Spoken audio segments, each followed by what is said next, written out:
She had strong feelings for him and called it just a gesture of compassion. This man, whose identity she decided to keep secret, survived a terrible car accident in which his wife tragically died, and he himself remained unharmed. He was overwhelmed with guilt and had difficulty coping with the emotional consequences. Chrissy said that at first, she tried to help him cope with his grief, but their relationship turned into something more intimate.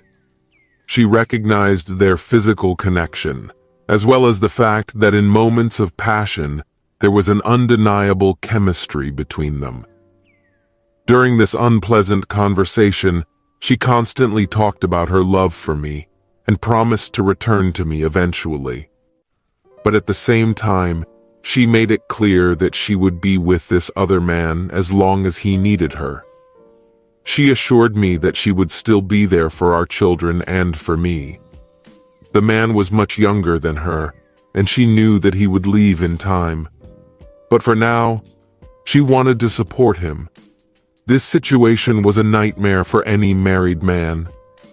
Shocked and not knowing what to do, I reacted the way most men would react in a similar situation. I accused my wife of debauchery, and then Chrissy took out her anger on me. She expressed her disappointment at my reaction and cheekily said that if I really loved her, I would accept the situation. Reminding me of our wedding vows, she said that I promised to love, respect, and cherish her. It was obvious that Chrissy was disappointed and angry with me. I was boiling with rage, and in order not to vent it physically, I decided to drink. Calming down a bit, I asked her a question.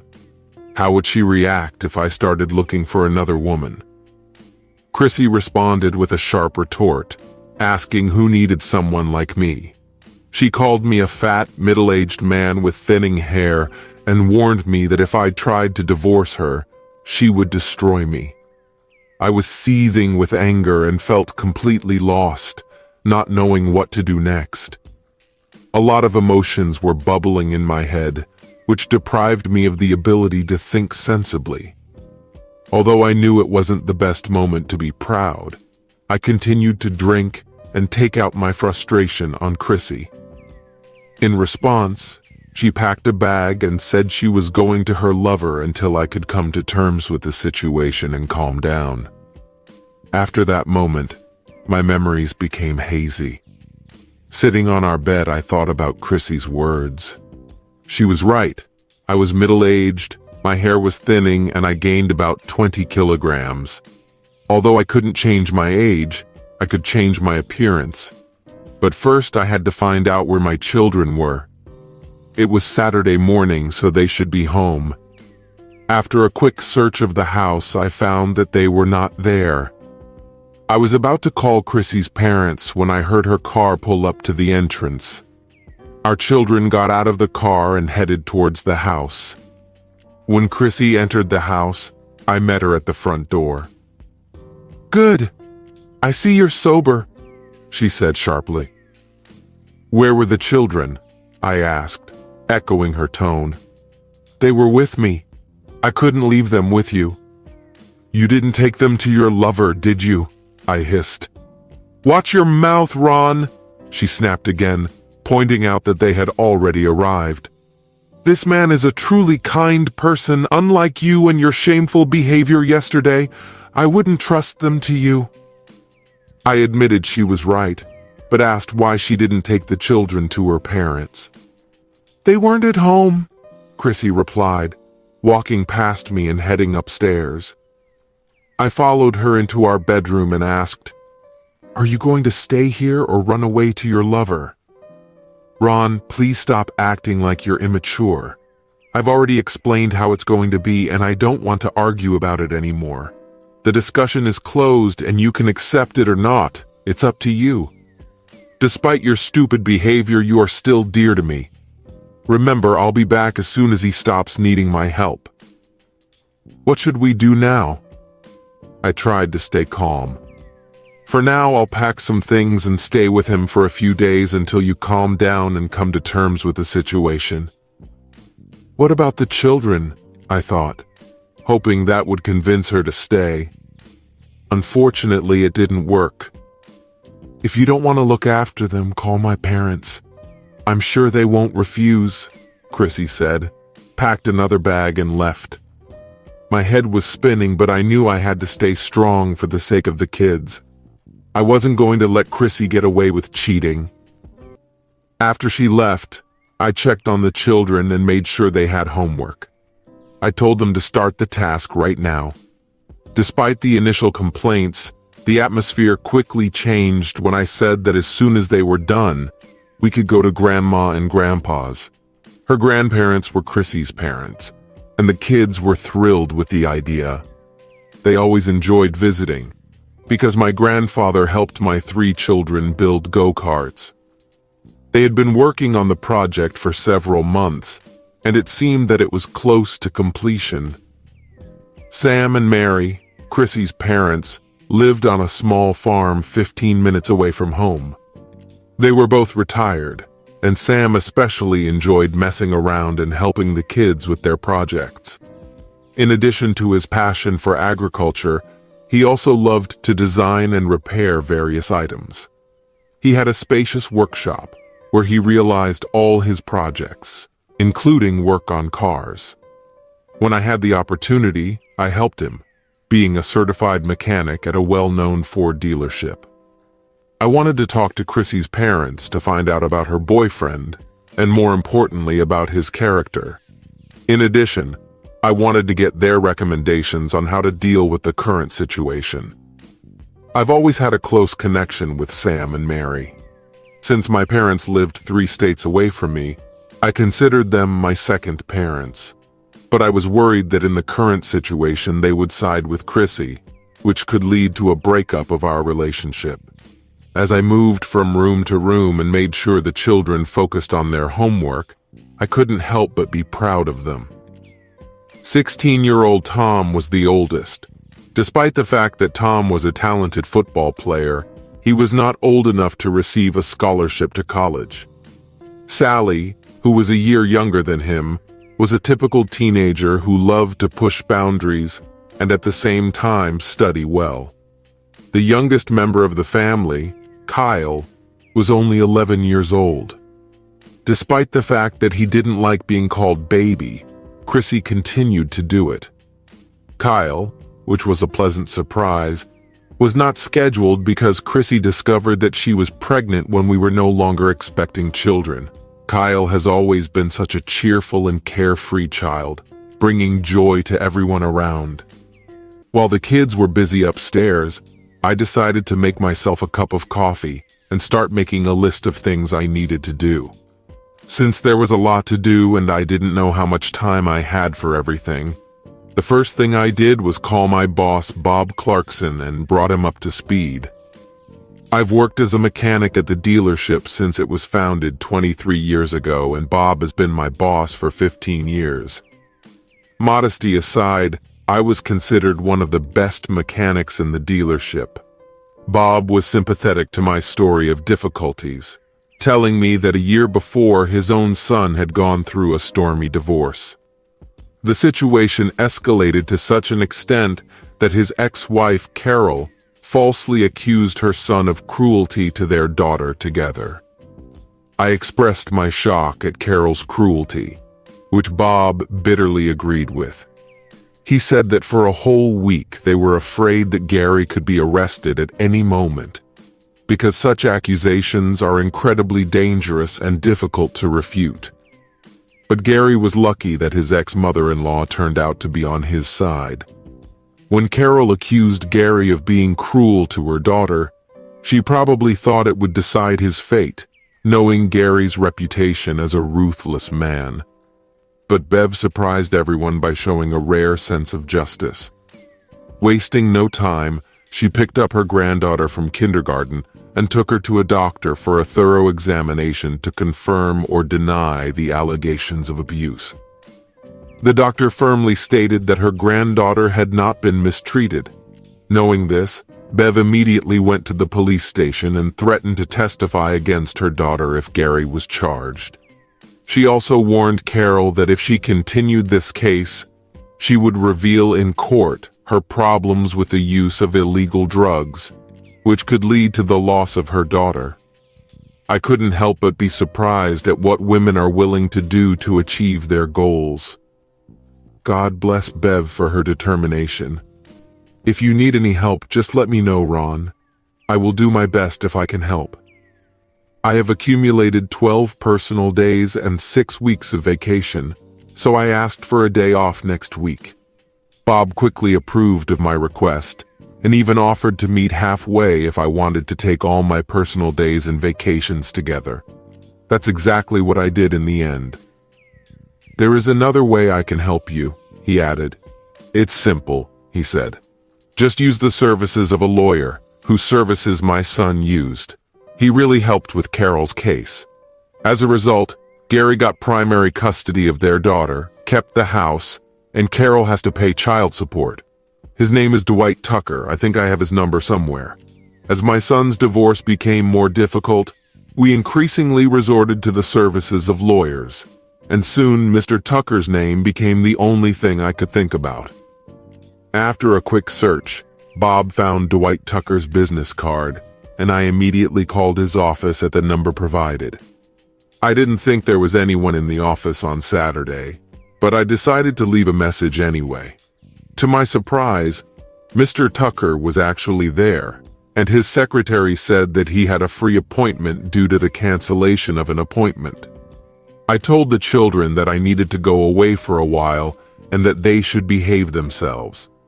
I hurried to his office and made it in just 20 minutes. Mr. Tucker looked to be about 30 years old, and he was a handsome man slightly shorter than me. With deep blue eyes and a warm smile, Dwight undoubtedly made a good impression on the female jurors. "How can I help you?"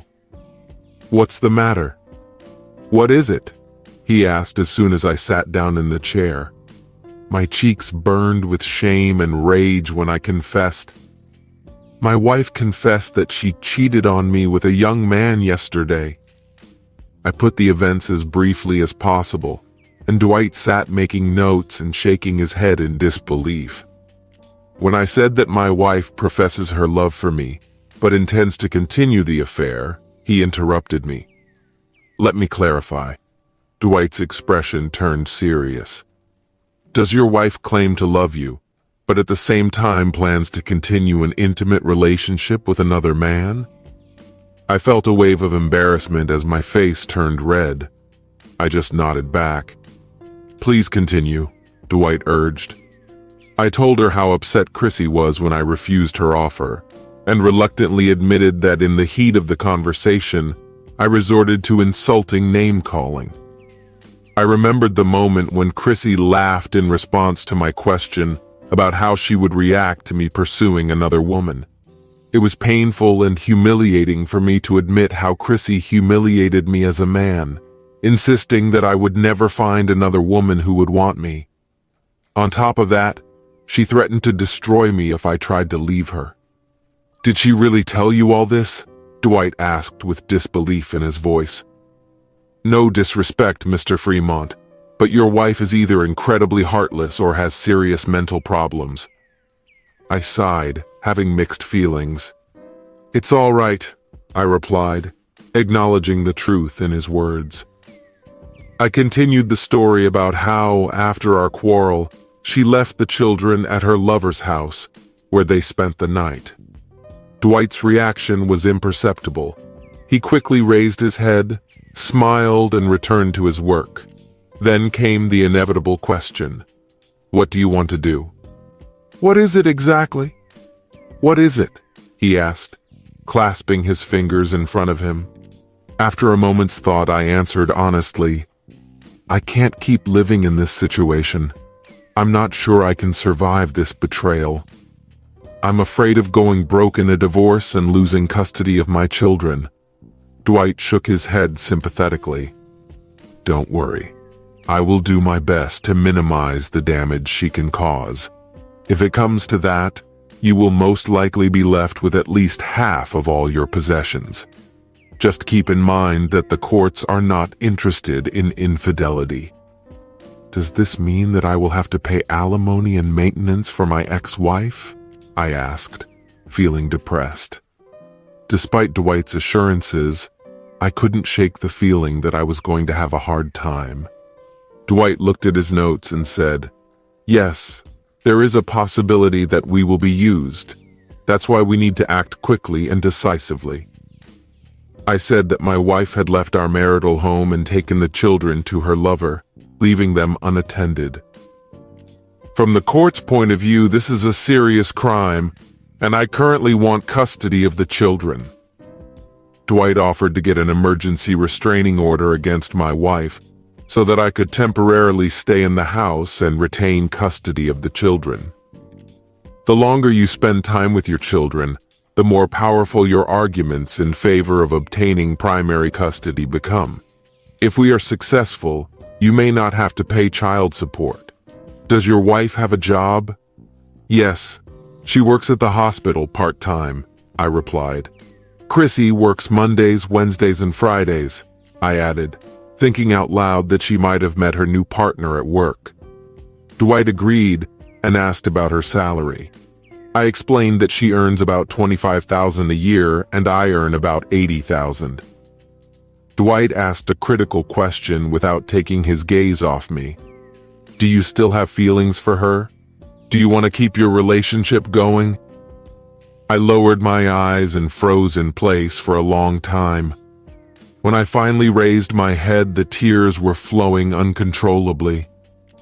I nodded my thanks before voicing my truth. I still care about her, but I can't justify her actions. She neglected our marriage and betrayed her promises. I'm on the verge of breaking down. I want to get a divorce. Dwight flipped through a fresh sheet in his notebook and asked, "Can you tell me what resources you have?" Before answering, I thought a little about our assets. According to my calculations, we had about $3,500 in a checking account, $44,000 in savings, and a CD worth $20,000 plus interest. In addition, I mentioned that I have about $150,000 in my deposit. Chrissy had a slightly smaller amount saved up in her retirement plan during her time at the hospital full-time. Even though she didn't work there as long as I did, her hospital benefits are better than mine. My company provided the best medical care, so we decided to use it for our family. When we discussed our assets, I noted that we jointly own 2 cars and a house. We just recently purchased our current home, taking out the maximum loan amount. Dwight looked determined, like a soldier preparing for battle.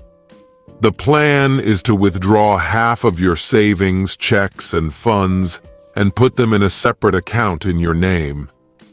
Unfortunately, I won't be able to access the accounts without Chrissy's permission, I clarified. Don't worry, Dwight assured, already counting the numbers on the calculator. Withdraw $3,750 from the savings account and use it to pay the house bills from the checking account. Cancel all joint credit cards and use a joint checking account to repay them. Consider applying for a new credit card in your name only. I have a credit card received before our marriage, which I rarely use because our joint card offers a reward in the form of cashback. Then there's no need to get a new card. Dwight hastily wrote down a series of instructions on a notebook and handed it to me. Go to my secretary and ask her to contact Taylor Locksmith to change all the locks in your house, he said. As soon as this is done, come back and we will discuss our next steps. I passed the message to the secretary, who immediately called Taylor Locksmith and provided them with the necessary information. They scheduled a visit for noon. When I returned to Dwight's office, I found that he was finishing a phone conversation. It looks like we got lucky, he said.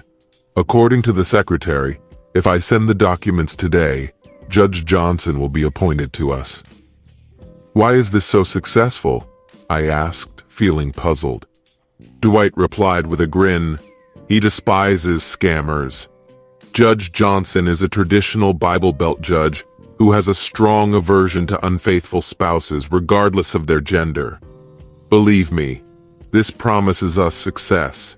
If Judge Johnson hadn't been available, I might have had to put in more effort, but I'm sure we would have achieved the desired result anyway. Fortunately, Judge Johnson was a close friend of my father. I'm sure he won't be upset if I call him at home. Dwight stood up and held out his hand to me. I shook it gratefully. Before you leave, Dwight advised, I want you to get on with your banking business, and I'll make sure to file an urgent restraining order against your wife. She is forbidden to be in your house or within 500 feet of you or your children. She is currently living with her lover, and we know that she left your children with him. This information will be useful to you in the future for issuing an injunction. By Friday, I will hand over the divorce papers to your wife, but by then you should be firmly established in the family home as the primary guardian. Then we'll have to sit back and watch what your wife wants to do. For the first time since Chrissy planted her little bomb in me, I felt like I had regained my life and some of my dignity. There weren't many people at the bank, and I was able to quickly get a cash receipt for my part of the money and close our only joint credit card. I was informed that there is a debt in the amount of $537 in the account. I immediately paid off the balance using funds from my checking account. In addition, I made an advance payment on the mortgage for a total of $2,600. As a result, there are very few funds left in my checking account. Then I went to another bank located on the next street, where I opened a checking and savings account exclusively in my name, using a cash receipt. After completing this process, I returned home and found my children watching TV, so I quickly loaded them into the car. As I drove up to my mother-in-law's house, I noticed Sam coming out of his workshop and waving, and then disappearing around the corner of the house. The children quickly got out of the car and followed their grandfather. Inside, Mary greeted me with a kiss on the cheek, and soon after washing the dishes, Sam joined us. I hesitated before breaking the news, feeling a knot in my stomach. "I'm sorry, but I have to tell you something," I began, and my voice was shaking. "Chrissy is having an affair and I've decided to file for divorce." Sam looked at me in disbelief. Sam firmly declares, "Chrissy is not that kind of woman." I whispered through my tears, "That's what she told me." At that moment, the back door swung open and the children entered the house. "Please stay outside for a while," I ordered. "Why?" Tom asked. "Just do what I say," I replied a little more sharply than I intended. Seeing the tears on my face, Tom quickly took his brother and sister outside. Mary was at a loss when she heard the shocking news. "Did she tell you?" she asked incredulously. "Yes," I replied firmly, and continued to recount the events of the previous evening. I told her about the intimate details and how she threatened to destroy me if I left her. I also mentioned her doubts that any other woman might need me. This revelation shocked them, and Sam expressed anger. "I still can't believe it," he said, reaching for the phone to call her and turning on the speakerphone. He put the phone on the coffee table and waited for her to answer. "Hi, Daddy," Chrissy greeted with a smile. "How can I help you?" Sam quickly got down to business. "Ron is here and he told me that you were having an affair. Is it true?" After a moment of silence, Chrissy asked worriedly, "What did Ron say?" "He said you were in a romantic relationship with another man," Sam replied. Chrissy defended herself by explaining, "It's difficult, Daddy. I'm just trying to help him through a difficult time." Sam's face turned red with anger and he gritted his teeth in frustration. He asked, "Do you have a close relationship with him or not?" We had a close relationship, but my heart still belongs to Ron. I can't bring myself to leave this man. He is dear to me too. I was struck by the reaction of Chrissy's father. She was always close to her father, and I thought he would protect her. "Chrissy," Sam's voice trembled as he spoke. "I never thought that my daughter could behave like this." "Dad, please," she managed to say, after which Sam interrupted the conversation. Soon the phone rang again, and Mary went over to it. "Leave it alone," Sam ordered, but Mary ignored him and reached for the phone. In a fit of anger, Sam snatched the phone from her and threw it into the fireplace. "I said leave it alone!" he shouted at her, causing her to step back in shock. I was also stunned by his outburst. There was silence in the room as Sam and Mary tried to make sense of what had just happened. Eventually, Sam came up to me and hugged me. "I have no words. I'm shocked that our daughter treated you like this. We will support you in any way we can. We will do our best to help you get through this. We will always be there for you and the children. I'll talk to our daughter later and tell you how it went. I'm too upset to talk to her right now." I had to leave to meet the locksmith at home. After putting the kids in the car, I said goodbye to Sam and Mary and invited them to dinner to discuss the situation. On the way home, Sally burst into tears. "Are you and Mom getting a divorce?" "What is it?" she asked. "Where did you hear that?" I asked defiantly.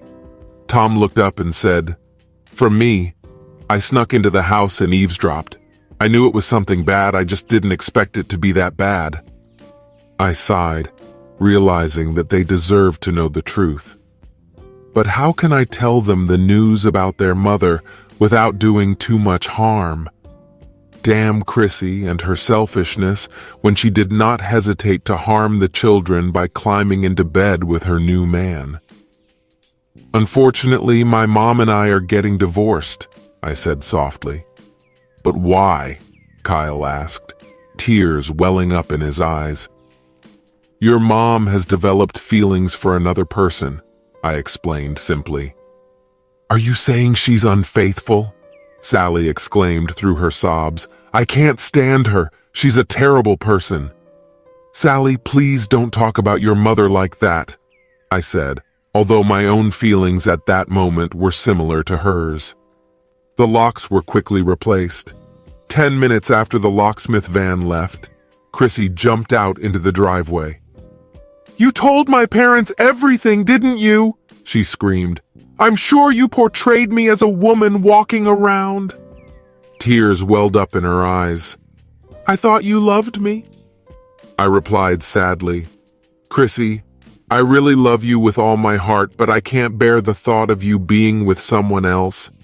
And it hurt me a lot when you said those cruel things, implying that you were doing me a favor by staying with me.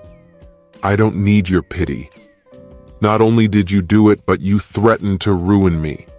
And yet you have the audacity to claim that you love me. Chrissy, you really should think about your actions. People who really love each other don't behave like that.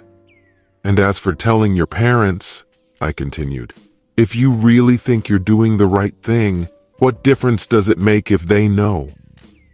Chrissy looked shocked after I made my accusations to her. "I'm really sorry, I didn't mean to say such things," she tried to apologize. "At that moment it hurt and offended me when you called me vicious. It is very insulting to hear such words from you, especially since you have sworn to love, honor, and cherish me. If you really cared about me, you would understand and support me in this situation. I'm not leaving you for him. It's just that I care about him too, and I want to help him. He is younger than me and will leave in time. It is important to treat this with understanding and sympathy. If you're going to refer to our wedding vows, don't forget to include the part where you promise to leave everyone else. And remember, a married woman doesn't open her legs to young men just because they feel sorry for them." Besides, I've come to terms with the fact that you turned out to be a spoiled commodity, and I don't want you in my life anymore. Like you said, it's up to you to accept it or not. It's your decision." Chrissy blushed and looked uncertain for a moment. Then her eyes narrowed and her arrogance returned. She was breathing heavily, her mind racing in search of a way to convince me to come to terms with the situation. At that moment, I wished that I didn't feel love for her at all. But despite everything, my love for her remained strong.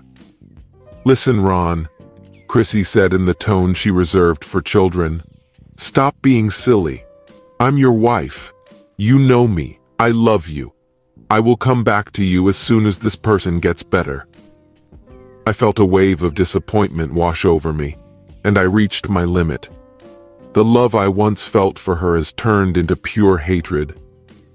"I'm sorry, Chrissy, but I don't know you. My wife, the mother of my children, has always been faithful and loving. And you're a complete stranger to me, and I can't help but wonder if this isn't just one of your many affairs. I can't trust you in anything anymore. Who knows how many others you've been involved with?" Chrissy's eyes narrowed and her face turned red with anger. It was clear that she was going to vent her rage. "He's the first person I've been intimate with since we got married. He's in a lot of pain and I want to help him, whether you approve of it or not. It's your choice, but I don't want it and I'll never accept it. Moreover, due to the lack of trust in you, I plan to do a DNA test of our children to confirm their paternity." Chrissy angrily called out to me, expressing her disapproval. "It looks like you intend to turn this situation into something unpleasant. Just remember the consequences I warned you about if you try to end our marriage." "I'd rather live in poverty alone than with a woman who has no morals," I said. I looked at my wife from the porch and shook my head in disappointment. It was hard to find solace in the fact that she was unaware of the troubles that might be awaiting her. She seemed to think she could do whatever she wanted without fear of any consequences. While I was thinking about it, the sheriff's car pulled up, and the deputy got out to talk to Chrissy. "Are you Chrissy Jameson?" the deputy asked. "Yes, I am," Chrissy replied with a look of confusion on her face. "Ma'am, this is a restraining order," the deputy explained, handing her the court order.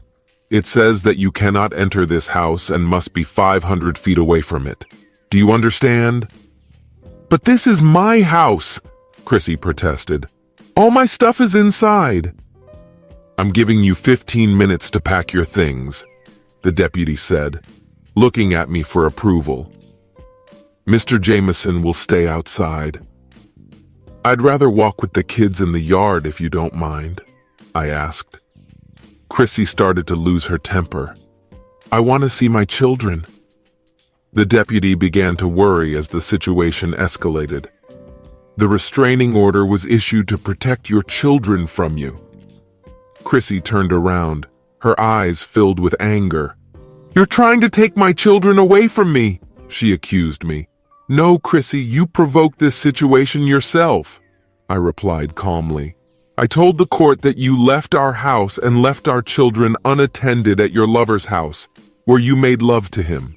"I haven't left our house, and he's a great guy," Chrissy screamed. "He's just a person I'm trying to help." "If he's so wonderful, why don't you live with him? To give him my love for the rest of my life? Or does he only want to use you for cheap pleasure?" I answered more for the helpers than for my wife. I took the kids out to the backyard and informed them that their mother was going to go to her new boyfriend, but assured them that they would be able to say goodbye to her before she left. I didn't enjoy meeting Chrissy with the kids. Kyle was in tears when I took them out to the front yard. He threw himself into his mother's arms, crying and begging her to stay. "Please, Ron," Chrissy cried. "Don't you see how this affects the children?" Despite my anger, I suppressed it and coldly told her, "Don't involve the children in this." I didn't do anything with the children. It was you who took them to your lover's house and left them there while you were busy with your intimacy, I accused, my voice full of anger. Chrissy, on the verge of tears, pleaded, Ron, please understand that I can't just leave him. Chrissy, I know you must have thought well before our conversation yesterday. I understand that you can't leave him, so you stay with him, but by doing so, you have already abandoned your husband, children, and home. It's time for us to do the same to you, I said firmly. You never thought about what would happen as a result of your decision. Now that you're facing the consequences, I hope you're happy, I said. Tom froze, looking at his mother in disbelief, and asked, Why did you do that? Chrissy stumbled in mid-sentence, trying to justify her actions to her son, but he understood her excuses through and through. Sally, on the other hand, couldn't contain her anger. You're selfish and heartless, she snapped at her mother. In an attempt to defuse the situation, I had to step in and stop my daughter from attacking Chrissy. I insisted that she apologize, but Sally refused. Chrissy was caught off guard and collapsed on the floor in tears. I was not very surprised by my daughter's action. Recently, there have been difficulties between Sally and Chrissy, and their disagreements have become more frequent. I thought it was a typical teenage period that I hoped Sally would outgrow. Right now, all I could do was pray that Chrissy wouldn't irreparably harm their relationship. While I was comforting Sally, Chrissy drove off quickly in her car. As she drove away, I watched her angrily banging on the steering wheel. Kyle tried to catch up with the car, shouting, Mommy, please don't leave! Tom managed to grab him and bring him back. The deputy looked at me sympathetically. Mr. Jameson, I am truly sorry for what you are going through. Later that evening, Sam and Mary joined us for dinner. I was planning to fry burgers and make a salad, but Mary insisted on taking the kitchen into her own hands and treating us to her famous macaroni and cheese. The children were absolutely delighted. While Mary was busy in the kitchen, Sam and I relaxed in the living room with a couple of beers. It was obvious that Sam was upset by his daughter's actions. I explained to him the reasons for the restraining order I received after Chrissy left the children alone at her lover's house. This news only increased Sam's sadness. Mary talked to Chrissy after you left, Sam said. And how did it go? I asked, expecting at least some signs of progress. It's terrible, Sam admitted. Despite Mary's attempts to reason with her, Chrissy is still convinced that she is right and everyone else is wrong. She thinks we're terrible people, Mary said angrily. I've never seen her so angry. The conversation ended with Mary ordering her daughter not to communicate with us anymore. Moreover, Mary warned Chrissy that she would testify against her if the case went to trial. As a result, the atmosphere at the dinner was restrained. The only positive thing was that Sam invited the children to come to them the next day to practice karting. This brought smiles to Tom and Kyle's faces, giving them a brief moment of happiness amid the tense atmosphere. Sally sat with a frown on her face and refused to eat. I decided to ignore her behavior, realizing that she was probably in as much pain as I was. The following Friday, Chrissy was unexpectedly handed divorce papers at the hospital. I learned from her colleagues that Chrissy had a complete breakdown. She attacked the employee who handed over the documents and swore that she would destroy me. As a result, she was sent home, or rather, to her lover. Dwight knew Chrissy's lawyer, Amber Wright, and had run into her more than once. Despite her confidence, Dwight didn't think she was as experienced as she thought she was. When Judge Johnson tried to overturn the restraining order, he showed no sympathy, saying the children were safe, and only agreed to change the order. Chrissy was allowed to visit the house under supervision, but her lover was strictly forbidden to be within 500 feet of the house at any time. He warned her that if she violated this rule, he would deprive her of the right to visit. Chrissy was thrilled with these changes. Personally, it didn't bother me, because I wanted the children to spend time with their mother. But Chrissy's happiness didn't last long. The judge ordered Chrissy to start paying child support. The amount indicated meant that she would have to return to work full-time. Despite her outburst at the hospital, I was confident that they would take her on full-time. Nurses were always in great demand, and she was an experienced specialist. After the hearing, the results of the DNA analysis were delivered to my mailbox.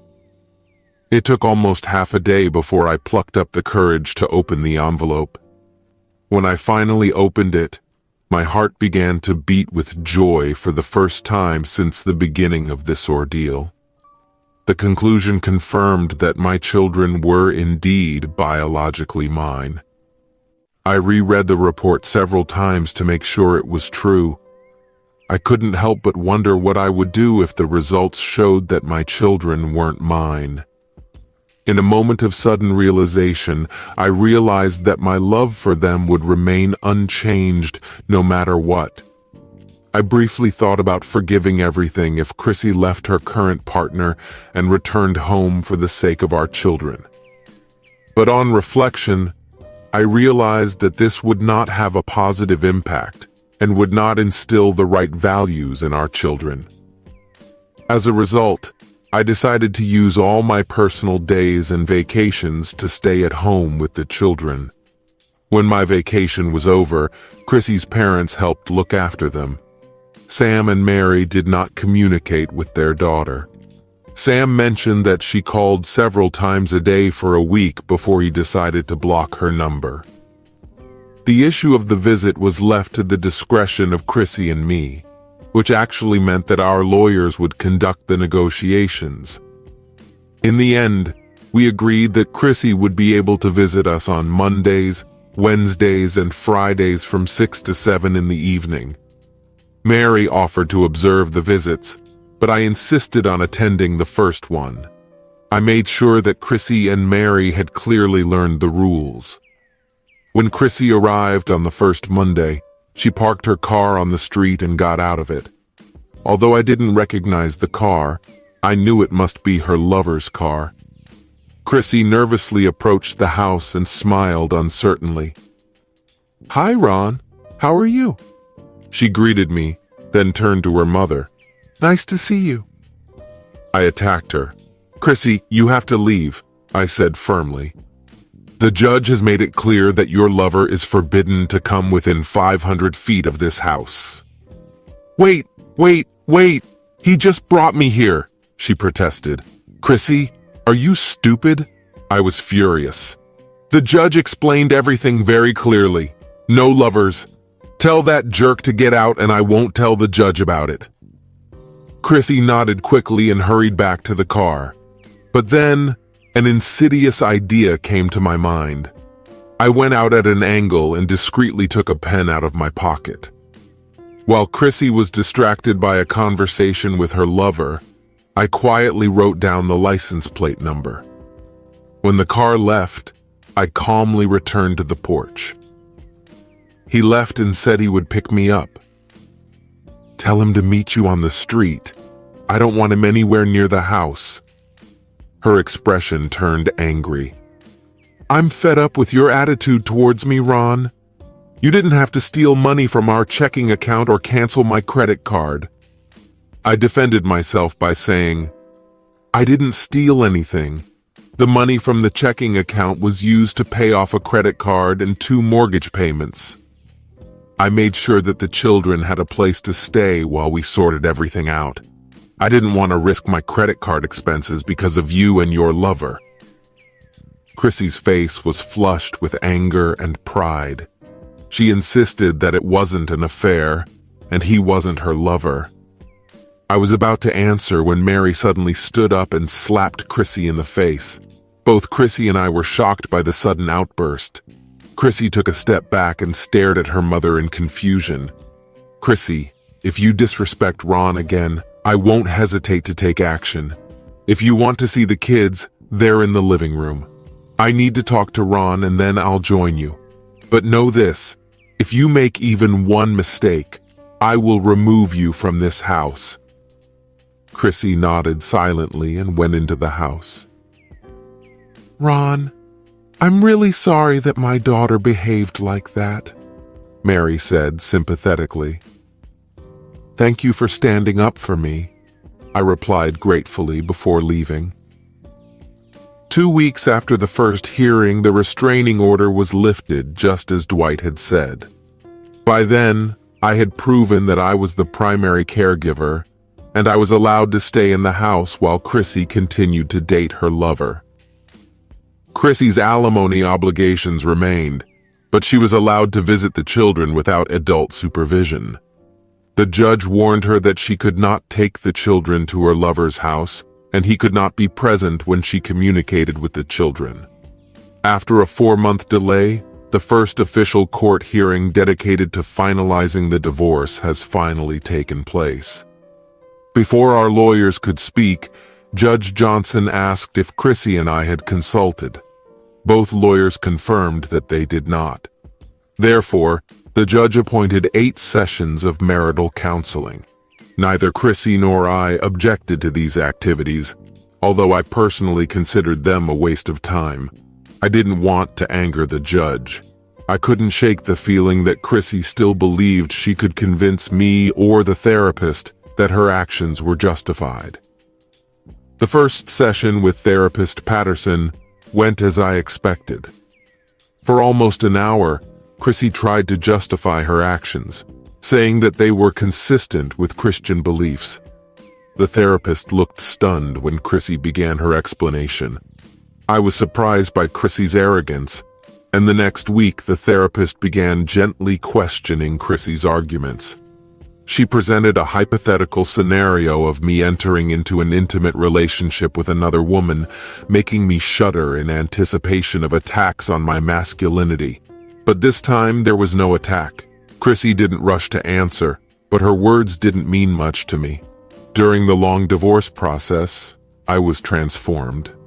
It may sound smug, but when the person you love tells you that you're not good enough, it encourages you to prove them wrong. That's why I finally decided to have a hair transplant operation. It wasn't a very serious procedure, but it still cost me $4,000. I struggled with this decision, not knowing if I was ready to tolerate possible ridicule. I was still using my vacation and decided to undergo the procedure. They cut my hair, took the plugs from the back of my head, and transplanted them to the front. I spent the first week mostly indoors, and my kids didn't know what to do with my new look and asked a lot of questions.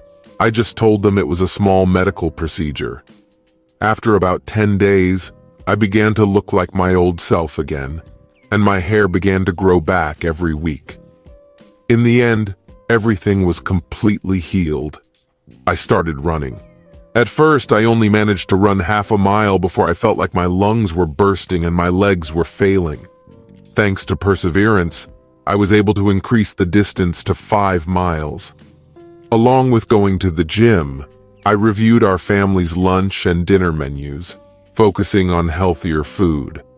Although the children initially complained about the lack of fast food, cookies, ice cream, pizza, and other harmful products, I found several pleasant and nutritious recipes on the internet that I could try out. They liked it when I surprised them with new dishes that were not only delicious, but also interesting. Although some of my experiments didn't always work out as planned, we just laughed about it, threw them away, and made sandwiches instead. It turned out that my children like to help me in the kitchen, which makes this activity special for our family. Despite the lingering pain of Chrissy's betrayal, I gradually began to regain my confidence and self-esteem. My first day at work gave me a much-needed boost to my self-esteem. When I arrived at the office, I went to the reception area to check my schedule. Trudy's secretary greeted me with an unusual expression on her face. I expected her to comment on my new hairstyle, but she didn't. "Welcome back, Ron," she chirped, studying my appearance. "Something has changed in you." I felt myself blushing slightly. "Oh, I was on a diet. I lost 18 pounds. I hope to lose 5 more," I explained. Trudy laughed and nodded. "Well, it suits you very well. If I wasn't married, I would definitely be interested in you. Thank you for raising my self-esteem. But my wife sees me as just a middle-aged man with no attractiveness. Moreover, she even found a lover." I tried to take the situation calmly, but it didn't work out. Now it seems that everyone in the company knows about my problems. Trudy looked worried as she listened. "Chrissy probably doesn't understand anything, or she's not right in the head. You're a wonderful person, Ron, and there are a lot of women in the world who would like to be with you. Don't let Chrissy's words affect you." Receiving this compliment was a long-awaited boost to my self-confidence, the best in recent months. I felt like a winner again. At that moment, I returned to the present, and the therapist asked, "Chrissy, how would you react if Ron confessed to cheating on you?" I was prepared for her to humiliate me, but to my surprise, she didn't. I noticed that she looks at me differently than before and no longer criticizes my appearance. For me, this was another boost to my self-esteem. I sat in my chair and waited patiently while Chrissy thought about her answer. It was obvious that she was having trouble choosing her words. She couldn't directly forbid me to be with another woman if she was with another man. If he had sincerely tried to help her through a difficult time, she said haughtily, then I probably would have been able to put up with it. I raised an eyebrow curiously. What if I tell her that I love her and I like making love to her? I asked. Chrissy remained adamant.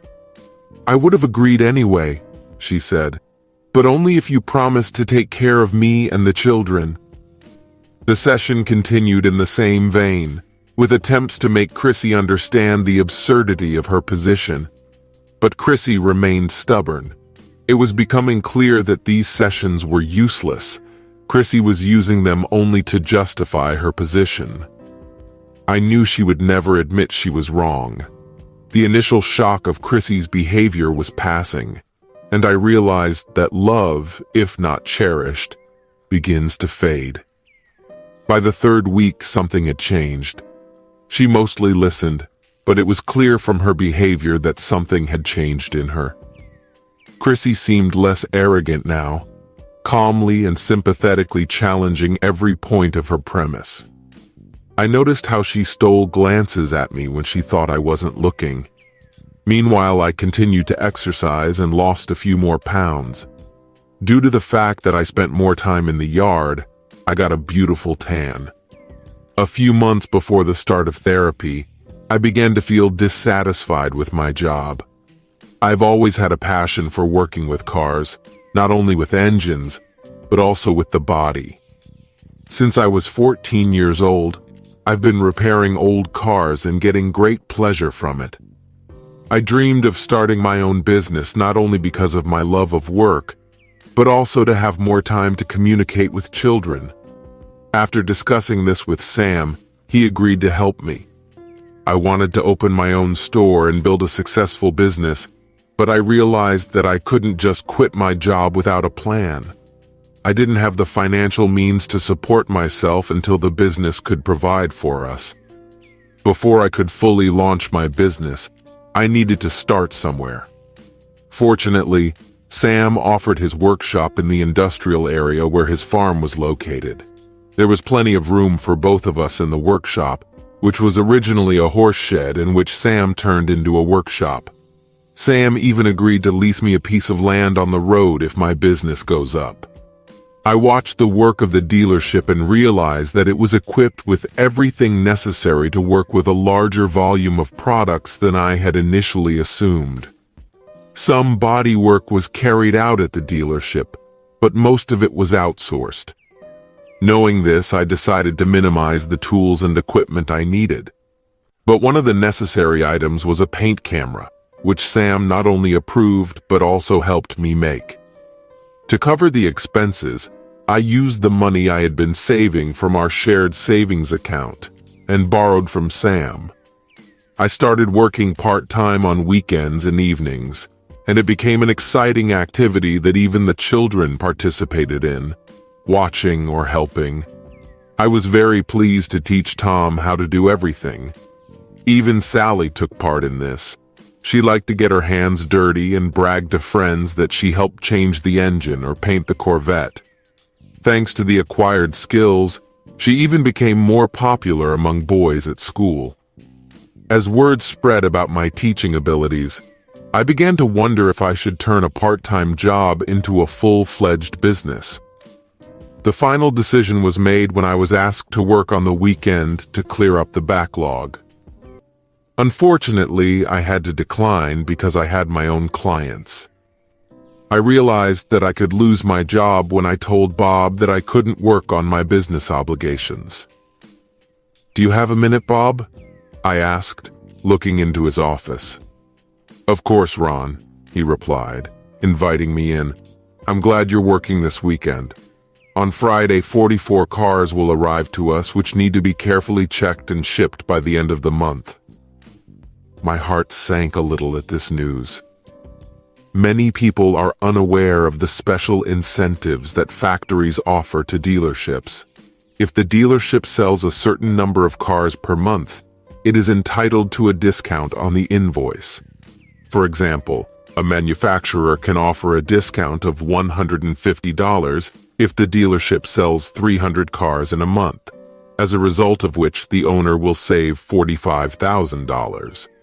But if the dealership does not cope with the task and sells only 299 cars, then it will not receive any discount. This caused serious concern to the dealership. "That's the problem, Bob," I explained, feeling sweat trickle down my back. "I won't be able to work this weekend. Actually, I started my business on weekends and I need to do something," I told Bob. "I'm sorry, Ron," Bob replied sharply, "but if you can't work this weekend, I may have to fire you." "I understand, Bob," I said resignedly. "I just hope there won't be any hard feelings. I'm trying to start my own business so I can spend more time with my kids and save money for college. I'll clean the locker," I added. "I don't want to lose you, Ron," Bob said sadly. "Tell me about your business." "Where are you and what are you doing?" I told him that I had opened a business on my father-in-law's property and listed the equipment and tools at my disposal. In fact, I was ready to do a wide range of car repair jobs, including body repairs. "Go get a cup of coffee and then come back," Bob ordered, reaching for the phone. I declined the offer of coffee, and instead packed all my things in a box and put it in the locker.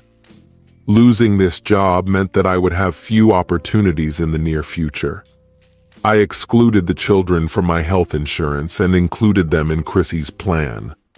Despite these changes, I was determined to do everything on time. The business was booming, and there were more opportunities than I could handle. As I was walking down the hall, Bob called me into his office with an interesting suggestion. "I have a deal for you, Ron," he said eagerly.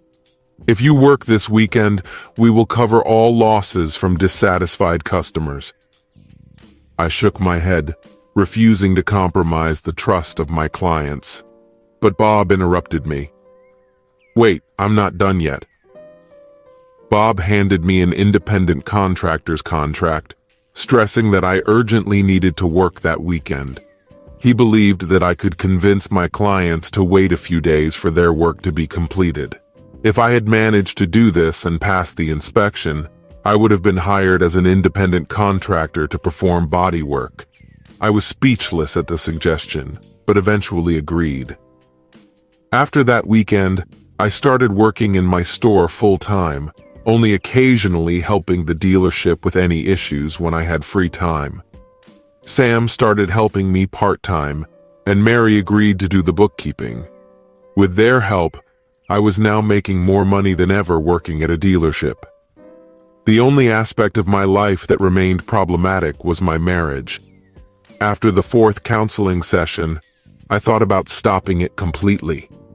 I got to the point where I no longer cared about Chrissy's relationship with her new partner. Although the thought that my wife might be with someone else still hurt, but I began to think about it less often. During our fifth session, I made the bold decision to go on the offensive.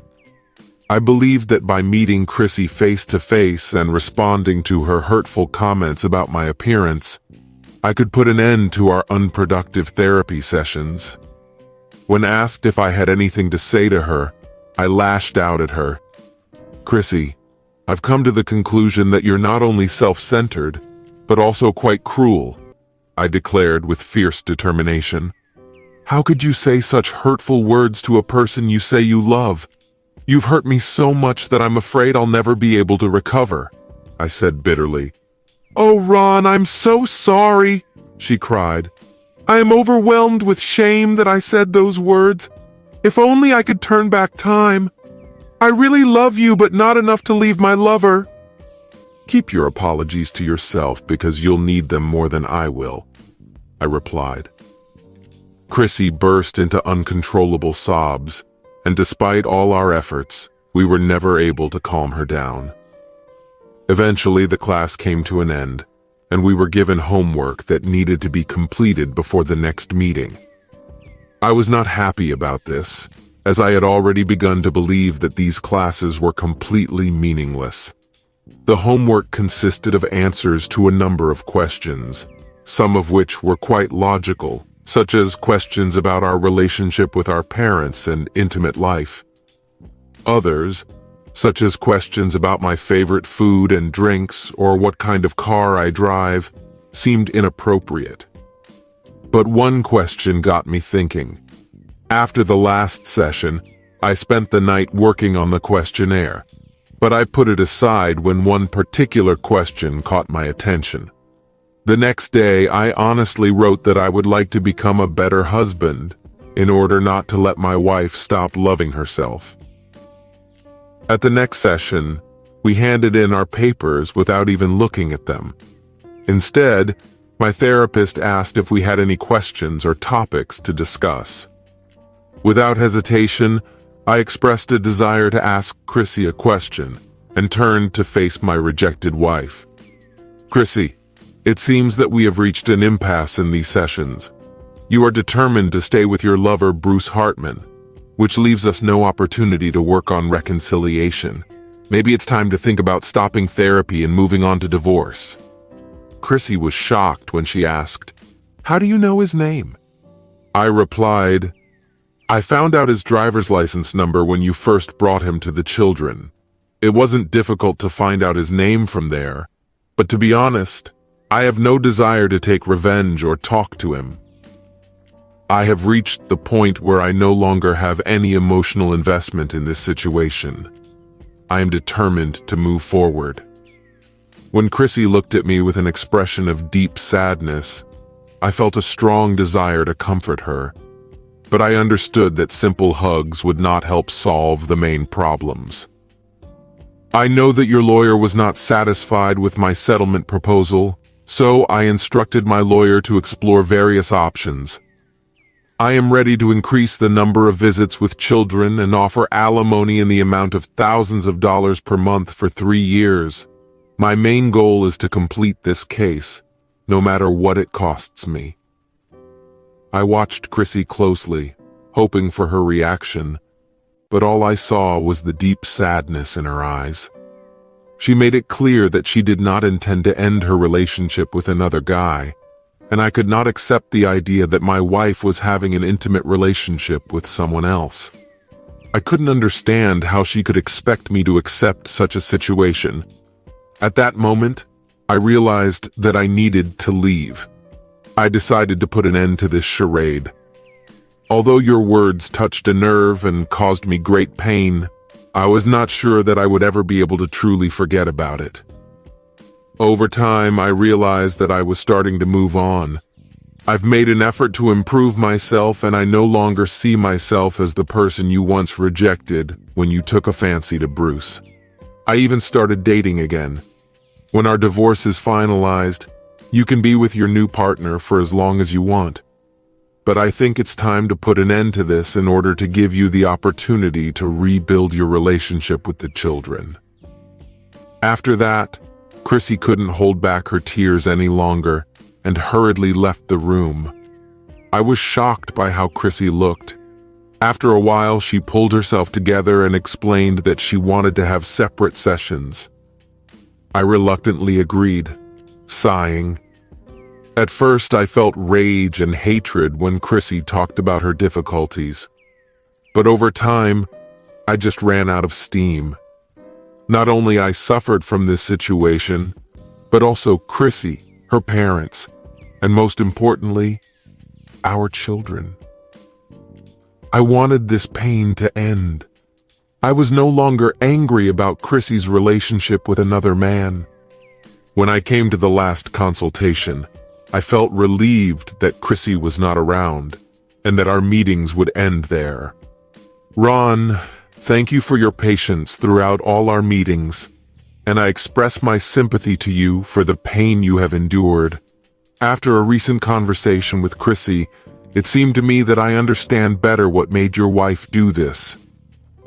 I sat on the edge of my chair, impatiently waiting for him to continue. "I can finally understand Chrissy's reasons for ending our marriage. Do you remember the task I gave you?" "What is it?" she asked. I just nodded, realizing that I hadn't been paying attention to him and considered him insignificant during our consultations. Pulling out 2 sheets of paper from the folder, she seemed amazed at how we both answered a specific question. The question asked what we would change if we were given a chance. "Do you remember that?" "What is it?" she asked. I nodded, remembering that I had expressed a desire to become a better husband so that my wife would not stop loving me. "Chrissy's reaction was just heartbreaking when she heard your answer, and she burst into tears like never before. It took me a long time to comfort her, as I was at a loss what to say or do. Ron, your wife has never stopped loving you." But she slept with Bruce anyway. After a disapproving look, she sighed. Chrissy admitted that she is going through a severe midlife crisis. When your children grew up, she felt that life was slipping away from her. I have a feeling that she has always been a kind and compassionate person. At some point, she met Bruce, who desperately needed her support. She mistook her desire to feel young again for love, and Bruce for an overwhelming need for forgiveness after the death of his wife. "But that doesn't justify anything," I protested. "She's still dating Bruce." "Wait, no, that's not true, Ron." I was surprised to hear that. "Why? Chrissy didn't tell me about it. I know it won't affect your feelings at this stage. Bruce left town the day Chrissy was handed the notice of your intention to divorce. She thought she had already lost you." Despite thinking about it, I realized that this would not change my decision. Too many words have been said and done for us to turn back. My life was finally back on track, and I was determined to keep moving forward. Trust was destroyed, and I didn't want to live in such uncertainty.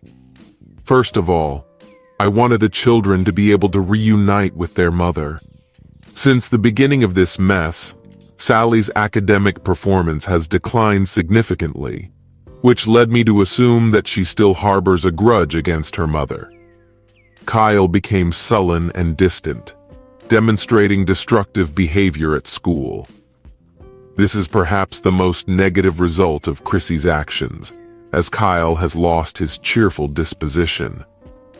Tom seemed to be doing the best of the three. He remained calm and balanced, showing no signs of anger or discontent. But at the mention of his mother, he quickly changed the subject. Perhaps my assumptions are wrong. Perhaps his reaction is worse than that of other children. I just don't know. One last thing, Ron, she said, and held out a second piece of paper. This is Chrissy's answer to the question of how she has changed. She wrote that if she could change something, she would never have met Bruce Hartman. The divorce took place, and according to the agreement, Chrissy visited the children on Wednesdays and Fridays. I tried to take the kids to dinner on Friday before Chrissy arrived. At first, our communication was very formal and awkward, but then we started having lunch with the kids. One evening, Chrissy surprised me by asking if she could stay the night. I grinned and refused, saying that the bed in the spare room was not very comfortable. It would be better if she returned to her home. I made it clear that I would never stay in the same room with her again. As for Bruce Hartman, it turned out that his story was not entirely true. His wife tragically died driving away from him in a car after she found out about his infidelity. She was furious and had a fatal accident due to speeding. He left town after he was beaten up outside a local bar. I had to ask my friends for help to make sure he couldn't hurt anyone else. As a result of this lesson, he will never be able to be with another woman or please someone. Chrissy, on the other hand, was gradually able to restore a loving relationship with her children, in particular with Sally and Kyle. But there was always a distance between her and Tom. I was surprised that Sally was the first to welcome her mother with open arms, despite my expectations that she would hold a grudge. Chrissy also reconciled with her parents, although there was still some tension in her relationship with her father. Despite our regular Sunday dinners together, we weren't a real family.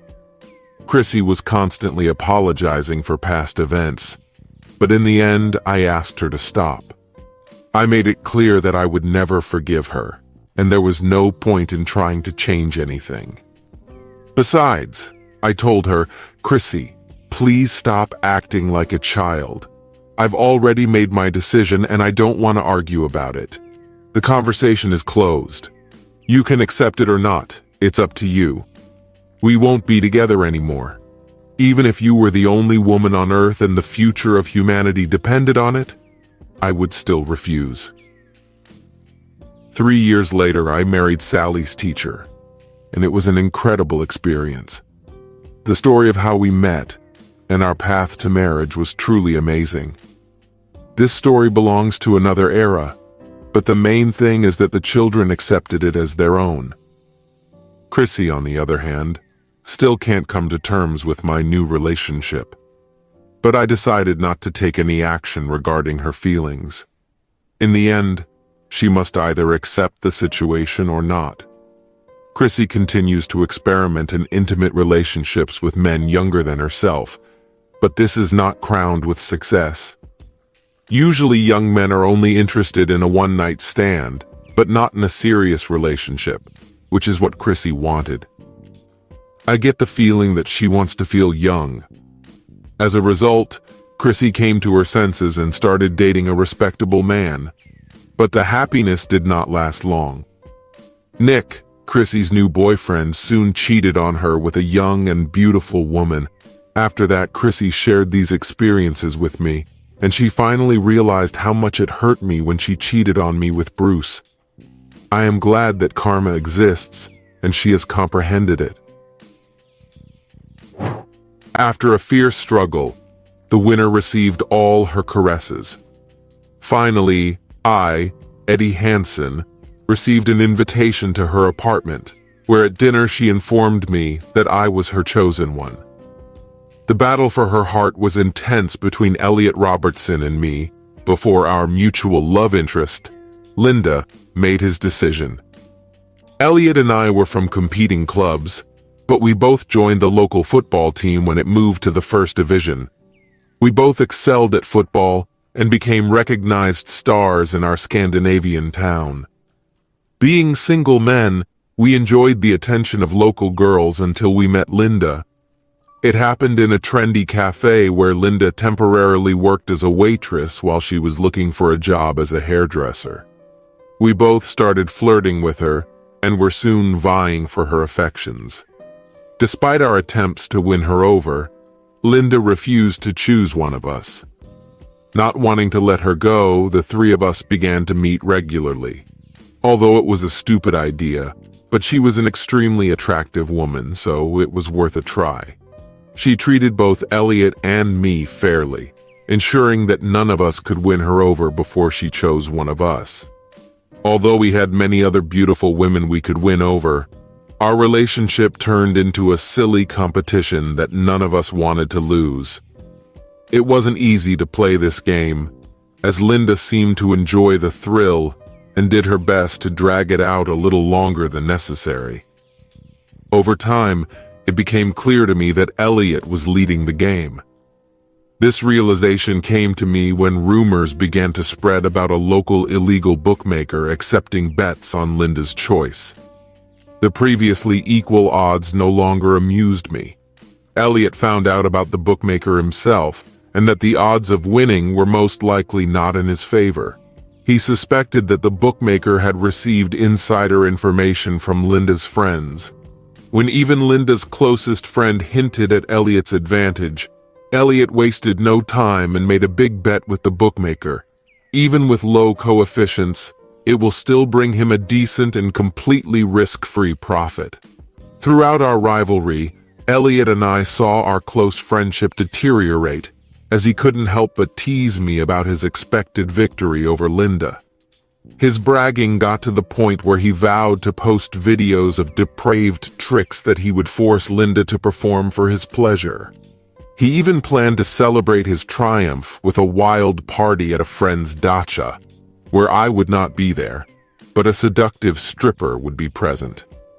Alcohol flowed freely, but the real excitement began only after the seductive stripper appeared on stage. According to the friends present, she staged an amazing performance, as a result of which every man in the hall felt the excitement. As a result, one of her friends felt awkward and asked what the stripper had that she didn't have. In a fit of jealousy, she rushed onto the stage and began to undress, prompting the others to follow her example. Soon the rest of the girls joined her, making a wild scene with a striptease on stage. The crowd of intoxicated and excited young people quickly took off their clothes, and no one could blame them for getting carried away by the moment. The host of the party came up with a clever idea. He pulled out the main fuse, plunging the room into darkness, and invited them to have fun in the dark for 15 minutes. The crowd enthusiastically agreed, and so began the most famous party in our Scandinavian city. For most of the participants, these would have been just humorous memories of anonymous meetings in the dark if Greg Jensen hadn't been there. Greg was hired to film a striptease and a party as a gift to Elliot. He went unnoticed by everyone, filming the holiday with his high-tech video camera equipped with infrared illumination for shooting in low light. Despite the fact that we had never met, Greg seemed to prefer me to Elliot, and even bet on me. When Greg witnessed Elliot being taken advantage of by a famous scandalous blonde on the floor, he did what many would do in such a situation. He recorded it. This unexpected turn of events eventually turned a potential loss into a profit for Greg, but giving a copy of the video to Linda was not the most ethical decision, and as a result, she asked Elliot to leave.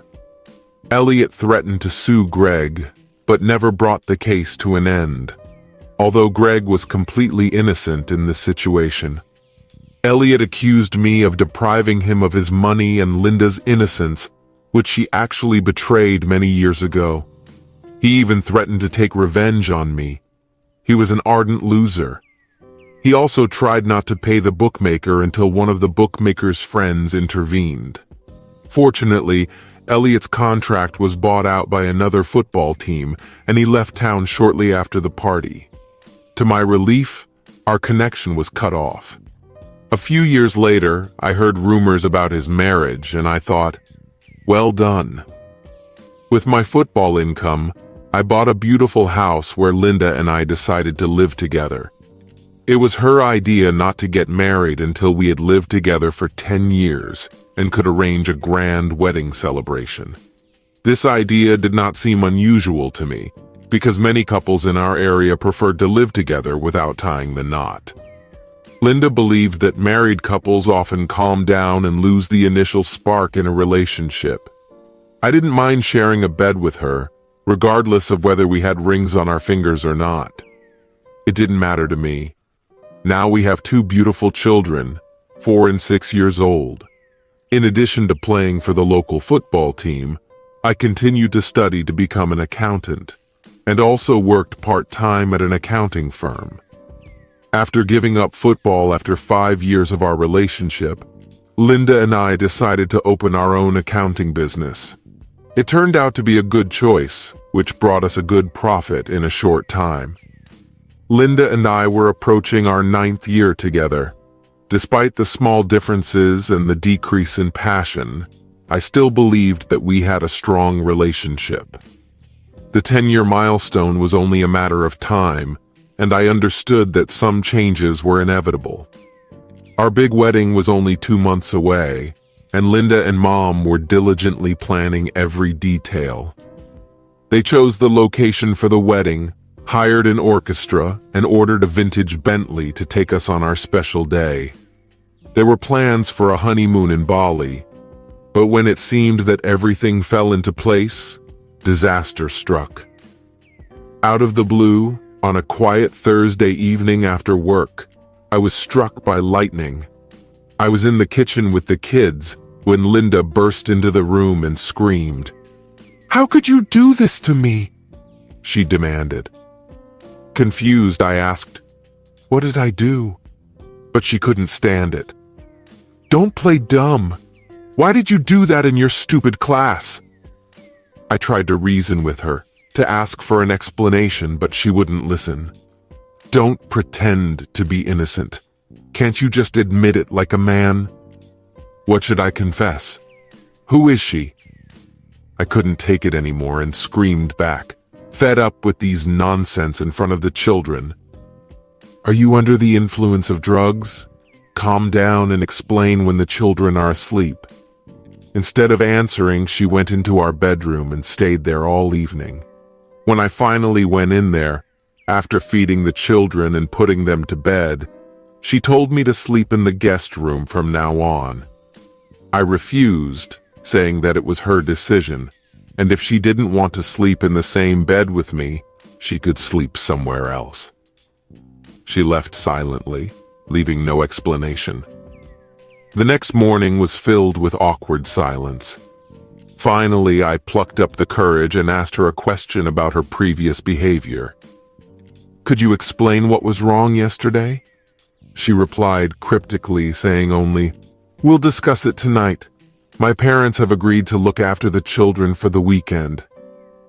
On Friday evening, we spent a shortened version of our typical family activities with the children, and to my relief, we both managed to maintain a facade of normality until Linda took them to her parents. When she returned, she brought food from a new Mongolian restaurant, and I uncorked a bottle of wine. While we were eating and chatting about the children, she suddenly asked, "Why did you deceive me?" Surprised, I replied, "Cheated? I have never deceived you." "No, you lied. I have proof," she insisted. "When and where? Please show me these so-called proofs," I demanded. "Do you want to marry me or should you cancel the wedding?" "What is it?" she asked. "I love you and have been waiting for our wedding for 10 years. But the decision is yours. Just stop this farce," I begged. "I can confidently declare my innocence in response to your accusations. The cheating incident you mentioned, regardless of when and where it allegedly occurred, happened during my last tax information class. It is important to note that 28 men and 2 women attended the classes. and all of them were accompanied by their spouses. Before you decide to destroy the foundation that we have been building hard over the past 10 years, I ask you to kindly ask everyone who attended the classes. This accusation looks like a calculated ploy, but it lacks the ingenuity to shake my faith in my innocence. I urge you to reveal the source of this misinformation, as it is most likely someone who harbors ill feelings towards me or is jealous of our marriage. I don't remember, if she answered. The last thing I remember about that night is how exhausted I felt and how Linda helped me get to my bedroom. On Saturday morning, I woke up in my bed with a splitting headache and abdominal pain. My mouth went dry and I found that I couldn't move my arms or legs. To my horror, I realized that I was lying diagonally on the bed, with my wrists and ankles tied to the bedposts. The pain in my stomach increased, and before I could think about what to do next, I threw up. I managed to change my position so that I fell on Linda's side in our new luxurious bed. Gathering my strength, I called out to her, and she entered the room. Based on my army experience, I knew that in such tense situations, it was important to remain calm and try to establish communication. So, I started by asking her to help me with my headache, asking for water and aspirin. When she saw the condition of the new bed, fear appeared on her face, and she quickly left the room to return with aspirin and a bottle of water. While tidying herself up, she confessed to me, "Our friend who caught you cheating is here, and I plan to thank him with intimacy as revenge for your infidelity. When we're even, I promise to be a faithful wife. Do you understand the consequences of your actions? Are you really ready to cancel the wedding?" She answered my question simply. "You will marry me if you really love me. Otherwise, my friend promised to take your place." "Who is he? Are you really sure he knows me, or has he ever been to a course? Tell me who he is, let me talk to him, and I'll show you that he's just trying to get you to have sexual intercourse. You'll see him. We have a TV camera in the spare room, and you'll see everything on this monitor. If you had confessed yesterday, I would have retaliated at the hotel without telling you anything. Don't blame me.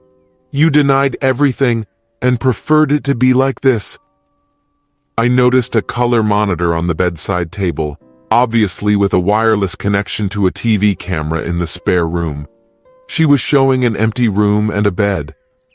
"Where did you manage to get such expensive equipment? It looks like your complicated plan was carefully thought out in advance." "My friend rented it. Please try to stay calm and understand that for sure there is someone who strongly despises me or both of us, and is trying to destroy our relationship. Can't you see that you're falling into a trap? If you really love him more than you love me, and you want to marry him instead of me, why do you need this leapfrog? You are a free woman, and you can leave me at any moment. You don't deserve my hatred. He is very dear to me, but my love for you is much stronger. I hope that you love me and can forgive me, as I will forgive you in return. We won't be able to move forward if you keep acting like this. If you really love me, let's take a break for a week and talk to everyone who attended this event. If someone confirms your suspicions, I'll let you do whatever you want with him before we get married. Please, Linda, don't throw away 10 years of our happiness and don't cancel our wedding. Despite our pleasant conversation, I am still completely convinced of your infidelity and am no longer ready for any new agreements." She showed no signs of backing down, so I realized that petting was ineffective and changed my approach. I spoke harshly. "If you cheat on me in my own house, I will find this man and give him a brutal showdown. Such actions will destroy our relationship and lead to the fact that you will immediately leave my house with no chance of reconciliation. I will never, under any circumstances, forgive such a betrayal. Do you understand what I'm telling you?" Use common sense and stop this behavior if you care about me, or continue risking being kicked out of this house today. Just don't come crying to me later." Now she was furious and screaming. Then she hit me in the face, gagged me with a silver ribbon, and ran out of the room. I hoped that I had sown doubts in her soul, because the bed in the spare room remained untouched, and I overheard, as it seemed to me, an argument. But my hope faded when I looked at the monitor. The camera was installed in our spare bedroom where, after buying a new expensive bed, we put our old double bed, on which I was now lying, feeling helpless. Suddenly Linda entered the room, completely undressed, and soon after her, a man in a rubber mask, who looked like Elvis Presley. I couldn't make out who was hiding behind the mask. Linda spoke up. "Now it's your turn to be deceived. Are you satisfied?" Then she told him to lie down and began to engage in intimate intimacy with him. After a while, she exclaimed, "Oh, I feel so good." Revenge is a dish that is best served cold. As a result, Elvis decided to make love to Linda from behind. He didn't use protection, but I didn't care because I didn't have the slightest desire to be with Linda again. To my horror, Elvis was silent all this time, clearly trying to hide his identity. Deciding to escape, I focused on staying calm and not making the situation worse, because if I panicked, I would tighten the knots even tighter. It only took me a few seconds to figure out how to escape. The weak link turned out to be the tie that secured my wrist to the bedpost. It was a flimsy tie made of a strange, thin material, and I hoped it could be easily torn. I bought it while on vacation in Thailand because of the bright colors, intending to use it as a playful party accessory. But Linda always forbade me to use it. She knew that I would throw away everything she used to restrain me, so she deliberately chose ties that she didn't like. Looking at the monitor, I realized that I needed to act quickly to get free. While Linda was ecstatically shouting about her lover's prowess, I struggled to free myself from the bonds binding my wrists to the foot of the bed. With a surge of strength, I managed to escape. The first thing I did was take the key ring out of my left pocket. Among the keys was a miniature Swiss Army knife, given to me many years ago by a grateful client. I silently thanked him for choosing the quality, because now he was letting me work on the escape. I managed to pull the blade out of the scabbard. Holding the knife between my teeth, I began to cut the bonds binding my wrists. It took some effort, even with a sharp blade, but eventually I managed to free myself. After that, I easily cut the bonds at my ankles and finally found freedom. While I was doing this, I heard Linda talking to the camera, talking about her misconceptions. She claimed she was only doing it out of love, planning to betray me one last time before he left our house. What a stupid and deceitful woman. Did she really think there was anything left between us other than disgust? I resisted the urge to use a weapon, realizing that it could lead to chaos. Instead, I took a pair of gloves from the closet at the entrance, put them on, and quietly made my way to the guest room on the second floor. Standing behind the closed door, I listened to the sounds of their pleasure before plucking up the courage to open the door and shout, "You're going to burn in hell!" They were caught off guard when I quickly dealt Elvis a series of hard punches before he could react. He fell motionless on Linda, who screamed, begging me not to touch him. Despite her pleas, I wasn't going to end his life. I kept hitting Elvis, and then I took off the mask and saw that my old friend Elliot was hiding under it. That's when I realized that it was Elliot who ruined my wedding with Linda. Linda's screams echoed through the house as I yelled at her to shut up and called her a witch. I demanded that she get dressed and leave my house. She got scared, stopped screaming, and started crying. At this time, Elliot began to moan. Then I dragged him down the stairs to the garden and threw him into a bed of roses. I noticed his silver Audi A6 parked in my driveway. I took a hammer from the garage and smashed all the windows in the Audi with it, leaving deep scratches on the front doors. I didn't care about the consequences of my actions that terrible day, but I knew one thing for sure. Elliot will never forget the chaos that unfolded during his Saturday morning date with Linda. When I returned to the bedroom, I found Linda naked and crying on the bed. I coldly ordered her, "Get dressed and leave my house. Your things will be laid out on the lawn. I will contact your father to pick them up." She tried to say something about the shower, but I interrupted her. "Shut up and get dressed. No shower in my house for you. Get ready quickly." I found Elliot's belongings, including his wallet and car keys. I looked into his wallet and came across his business cards. I grabbed one of the cards, threw the wallet on his clothes, and told Linda, "Your lover is lying naked in a bed of roses. Get dressed and get him out of my territory before I change my mind and teach him another lesson." She screamed, begging the Holy Lord to forgive her, but fear gripped her face. Hastily dressing in jeans and a t-shirt, she grabbed Elliot's things and rushed to him. Meanwhile, I went to the kitchen, picked up the cordless phone and dialed the number listed on Elliot's card. The woman who introduced herself as Lottie answered. "Hi, Lottie. Are you Elliot's wife?" I asked. "Yes, and who's calling?" She replied, "My name is Eddie Hansen. We were friends 10 years ago when we were both competing for the same girl. I've been living with her for 9 years now and was planning to marry her in 3 months. But I'm sorry to inform you that Elliot showed up today and disrupted my plans.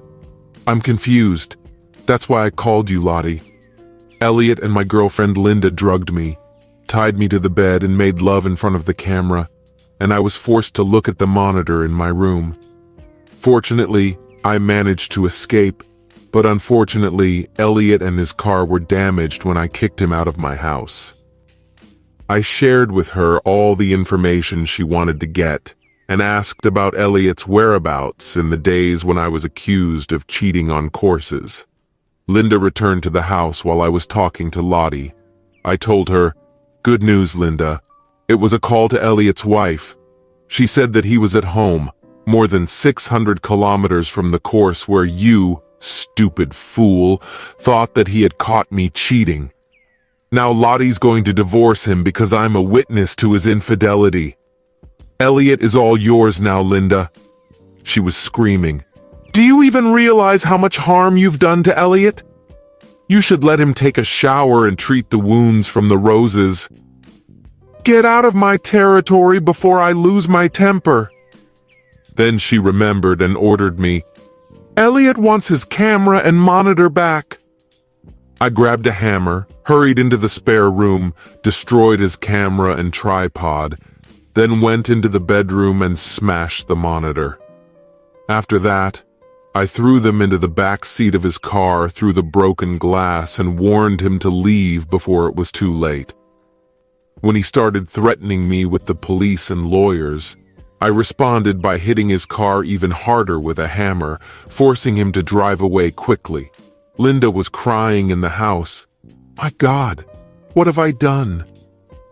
"You destroyed your old family, and now you have a new boyfriend. He was your first choice 10 years ago, and now he's with you. You can't complain. You got what you wanted. He promised to treat you like a free toy if you chose him over me." Then I took Linda's hand, took off her wedding ring, gave her mine, and said, "That's it.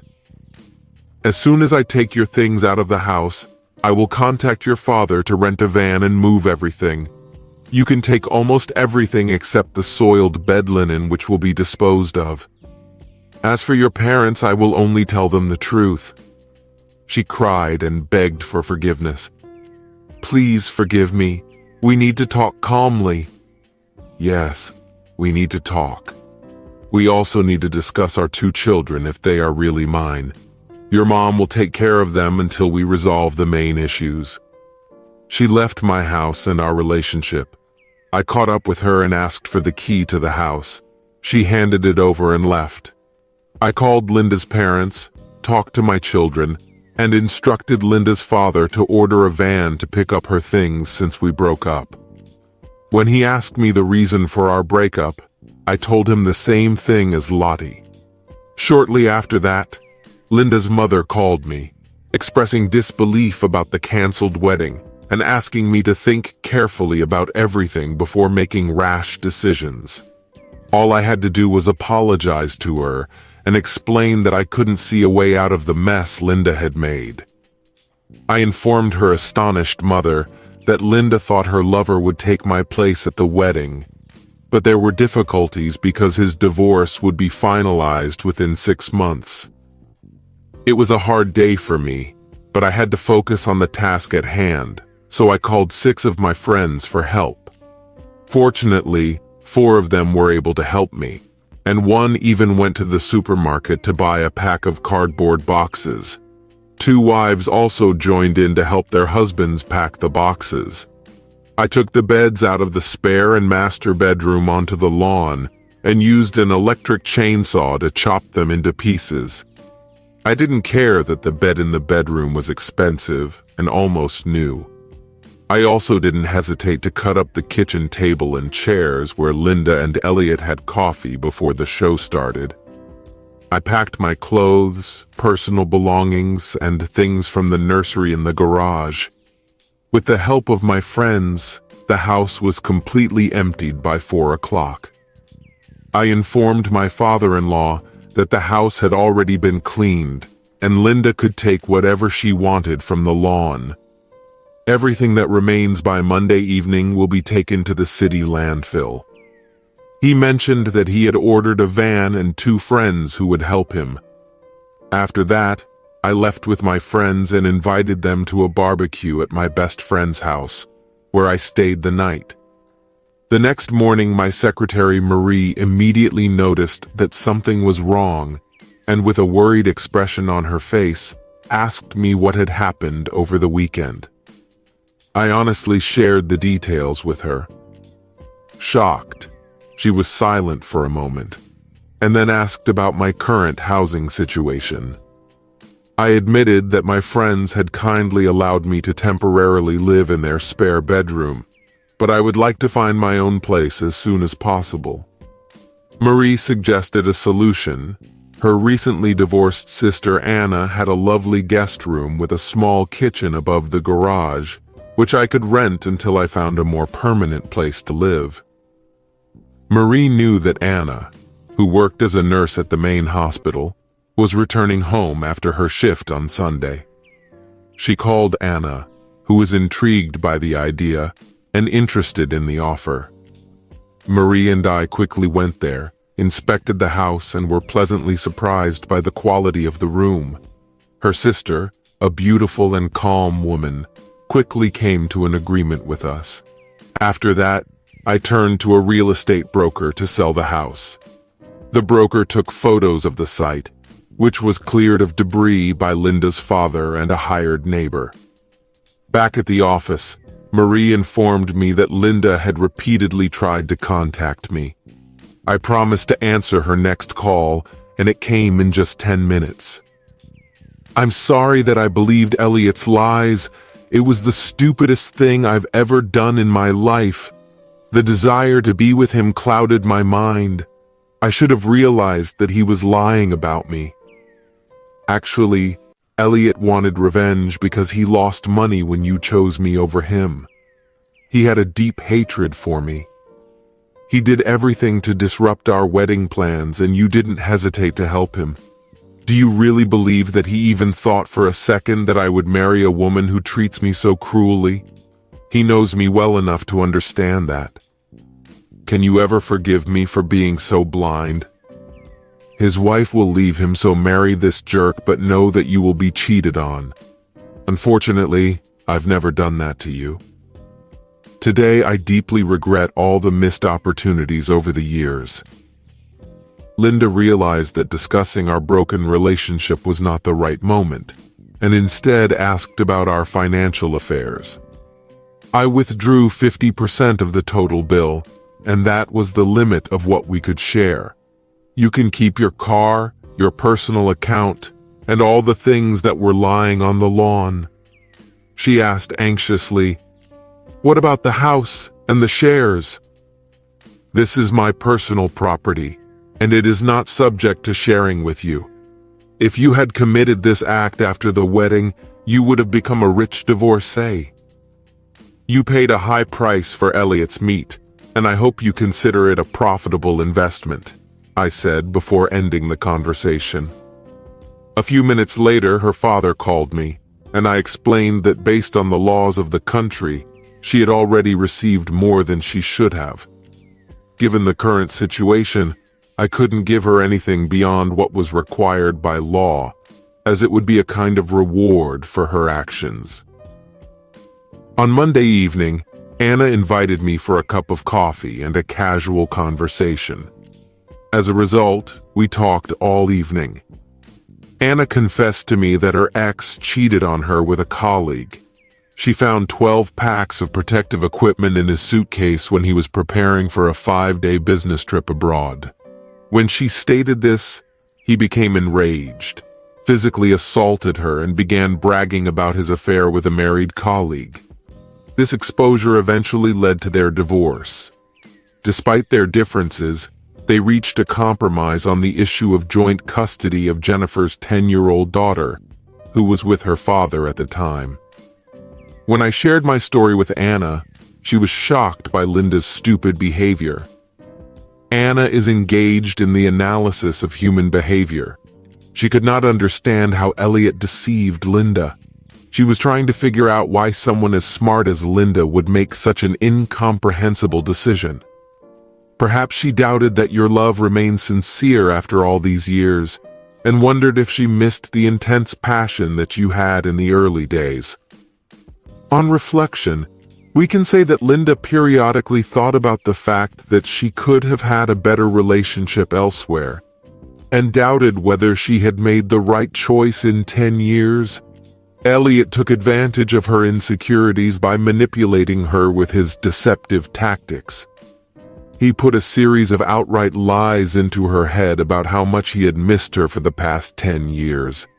When she and Elliot reunited, he must have been very convincing, because she didn't bother to verify his stories, although it would have been easier to do so and discover that most of his words were fabricated. Elliot's false story about my infidelity gave her, as she believed, a legitimate reason to finally fulfill her long-held desire for him. Most likely, Elliot came up with a scheme and managed to convince her that I would never leave her, and she would have the right to revenge. And in the end, we would be happy together again.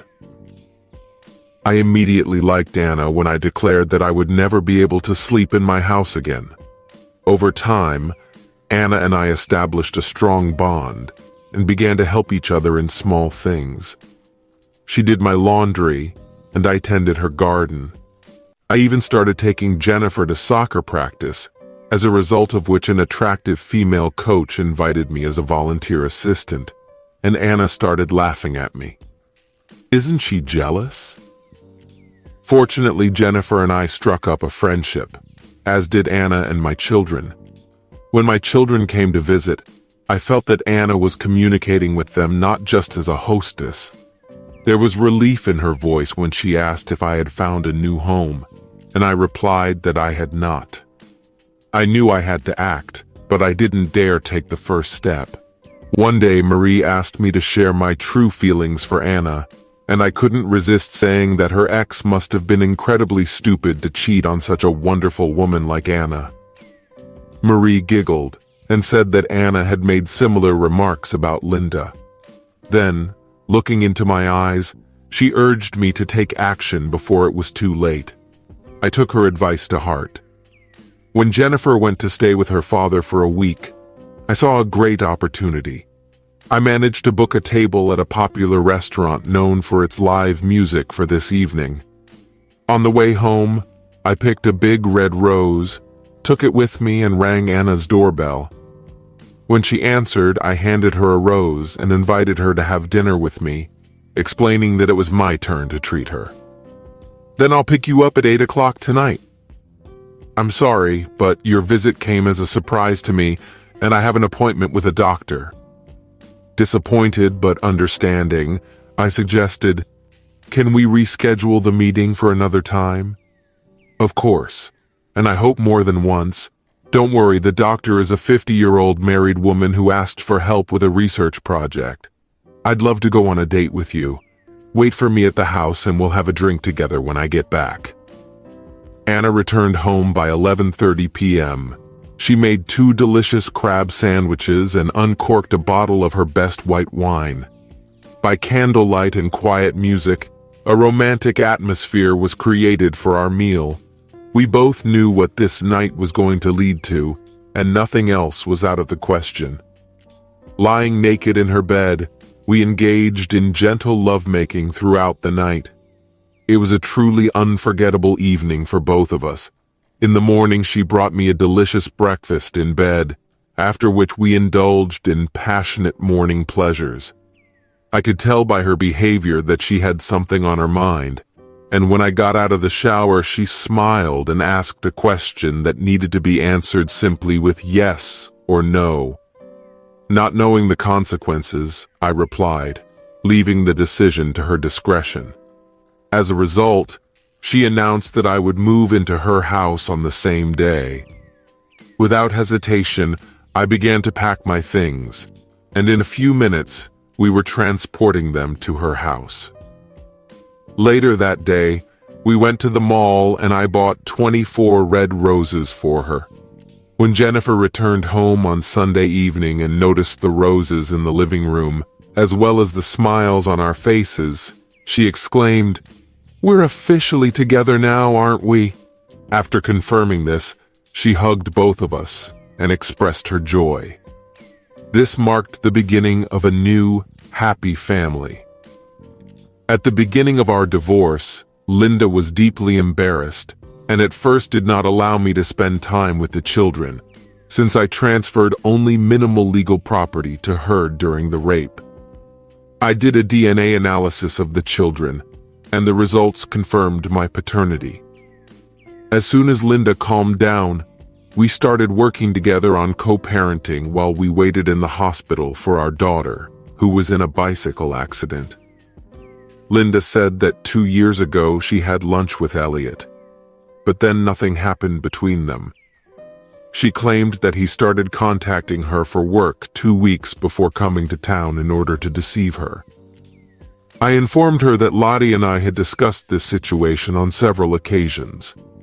Lottie said she filed for divorce and kicked Elliot out of their house, which had always been considered her personal property.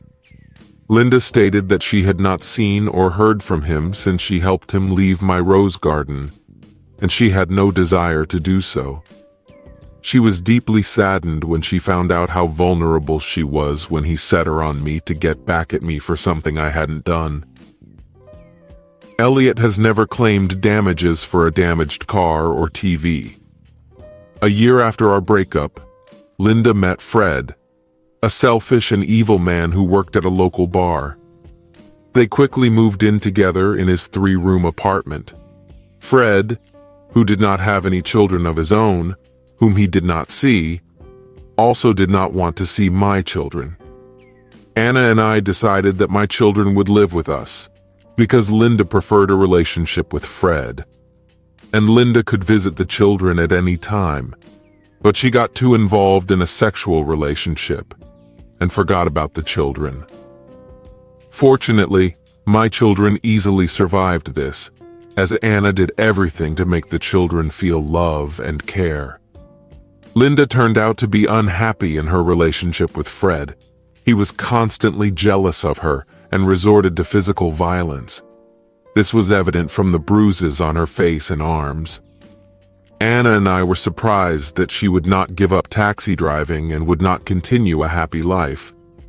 Apparently, Linda was afraid to be left alone and tolerated Fred's antics. But it doesn't seem to us that we are happy with Anna and our children. The weather was supposed to be good that day, but the sky turned cloudy, and it started to rain. The rain was more of a light drizzle, but it was enough to turn off the wipers and headlights. The rain didn't bother me, because I was always ready for fishing regardless of the weather, as long as the water didn't freeze. It became a habit for me 6 years ago, after my 2 children left for college. It was at this time that my family life changed significantly for the worse. I always hoped that when the kids grew up and left us, Marcy and I would finally be able to spend time together, if you understand me. But Marcy had other plans. Instead of being together, she found new hobbies and friends, leaving me alone. At first, I did not pay attention to this situation, but over time I understood its essence. When I was driving with my fishing buddy, Danny Green, he woke up from a nap. We were already approaching our destination. After a few more grunts and groans, Danny grabbed the thermos from the dashboard. "You're crazy, Terry. I don't know why I agreed to this. I only have 2 Saturdays a month when I can relax, and you brought me fishing today. Why today? You know I hate fishing." I couldn't help but chuckle when Danny spilled more coffee on himself than was in his cup. Trying to wipe himself off and not spill any more, he uttered several loud curses. "This is something special, Terry," he said. "I'll explain everything when we go to the lake. I need you to be with me today." Danny and I grew up together, and now he worked as a detective in the city police department, and I worked as an assistant director in the Department of Parks and Recreation. We were both happy with our work and life in general. Although we weren't best friends, we were close enough to enjoy fishing together. After waiting out the rain, we finally went by boat towards the fishing ponds. Danny was still grumbling when we pulled away from the dock. To our surprise, the lake turned out to be at our disposal, since no one else dared to go ashore in such bad weather. We took only beer with us on the trip, and when Danny saw it at the bottom, he did not hesitate and drank the rest. Despite the lack of rain, the weather was damp and dreary, not exactly ideal for fishing. I took night caterpillars and porridge with me, giving up minnows that day. After driving into a quiet bay, we cast the bait and got comfortable. Danny made himself as comfortable as possible, considering the conditions, and looked up at me. Without words, I understood his wish. "Danny, I brought you here today because I need a fishing alibi," I finally confessed. His expression changed, and it became clear that his attention was completely focused on me. What is a fish alibi? It wasn't easy trying to explain it. Looking back, I realized that it sounds ridiculous. When I first came up with this idea, I thought it was brilliant. "Danny, I need you to confirm that I was here fishing today," I begged. "And I need a fish to prove that you're not just covering for me because we're friends." Danny gave me an annoyed look as he rummaged through the fridge. I did not believe that he went to get water to cool off, but rather to think a little about my absurd explanation. He gave me a strange look and, opening a bottle of water, invited me to continue. I didn't say anything. I took water from the fridge, that's all we had left, and started drinking, as my throat was dry with excitement. It was too cold, but we sat and drank the damn water anyway. "Do you remember Hannah Marshall? She married that trucker from Pakistan. Everyone said he was connected to the Devil Dogs, Roscoe Boucher. They got married about 8 years ago. How does Hannah Marshall, the voucher, fit into your fish alibi?" Danny was indignant. "Marcy started dating Hannah about 2 years ago. At first I thought it was a normal friendship involving shopping and going to restaurants." "Please continue, I'm very interested. What are you getting at, Terry?" "Danny, I may not be the smartest person, but it quickly became clear to me that Marcy was avoiding me. I don't want to interfere in your relationship, Terry. I will not interfere in your personal relationship. I just need you to confirm that I was with you today, and we'll take the fish as proof. It's just for an alibi. Without fish, everything may seem suspicious. Danny didn't want to get involved in my problems. Terry, you watch too many detective series, it's just ridiculous. If I mention that we went fishing together this morning, that's all I'll say. I'll be happy if we catch some fish. My fishing partner grumbled to himself as he reeled in the line. After planting a new worm, he looked at me. You still haven't explained why we're here, Terry. You still haven't explained to me why you need an alibi. I turned on the engine briefly to move closer to the site near the shore. I started to be intrigued by Marcy's activities, but I didn't know what to do. Since Mercy didn't use her computer very often, I gave up on the idea of tracking her online activity. Marcy was constantly talking on her cell phone, but I had no idea how to track her calls. Even if I wanted to, I wouldn't know where to start. That's why I decided to buy 3 voice-controlled digital voice recorders in the store. I put one in the kitchen, the second one in the living room, and the last one in the bedroom. The one in the kitchen had to be rearranged 3 times so as not to pick up the noise from the refrigerator and other appliances. Given our current unusual circumstances, I can only hope that this scheme will work. In the first few weeks, I discovered that Marcy and Hannah were regularly dating 2 guys. It bothered me so much that I didn't listen to the records for about a week. Have you found out who these mysterious men are? Hannah was in a relationship with a man named Simon, who worked at the gym on Bleecker Drive. I never found out his last name. We had some problems in this establishment. This is not a place where a housewife should go for aerobics. Did you find out anything about Marcy? Do you happen to know a man named Carmen who works at Monsanto Motors? Carmen Cambria? Wow, you're lucky. This man has caused a lot of trouble. We've been trying to catch him for several years now. How did Marcy end up with him? I have no idea, but it looks like they've been together for almost a year. Okay, Terry, I know Marcy is cheating on you with Carmen Cambria, but why do you need an alibi? I often overheard meaningless conversations between Hannah and Marcy, but the recording made last Tuesday in the living room caught my attention. I made several copies and saved one for you. Danny fell silent, concentrating on the float drifting through the water. The traffic stopped and I suggested, why don't I turn it on for you? I turned on the recording. We agreed to do it on Saturday because Terry always goes fishing alone on Saturdays. He won't have an alibi that day. Saturday morning seems like the right time for me, but I need to do it as soon as possible before Roscoe wakes up. I plan to give the gun to Terry, Carmen, right after Terry leaves for the lake, hoping that he will arrive around 8 o'clock. This time would be ideal, as Roscoe will most likely still be asleep. He won't wake up until noon on Saturday. Carmen mentioned that she would shoot him once in the head and once in the heart, imitating scenes from movies.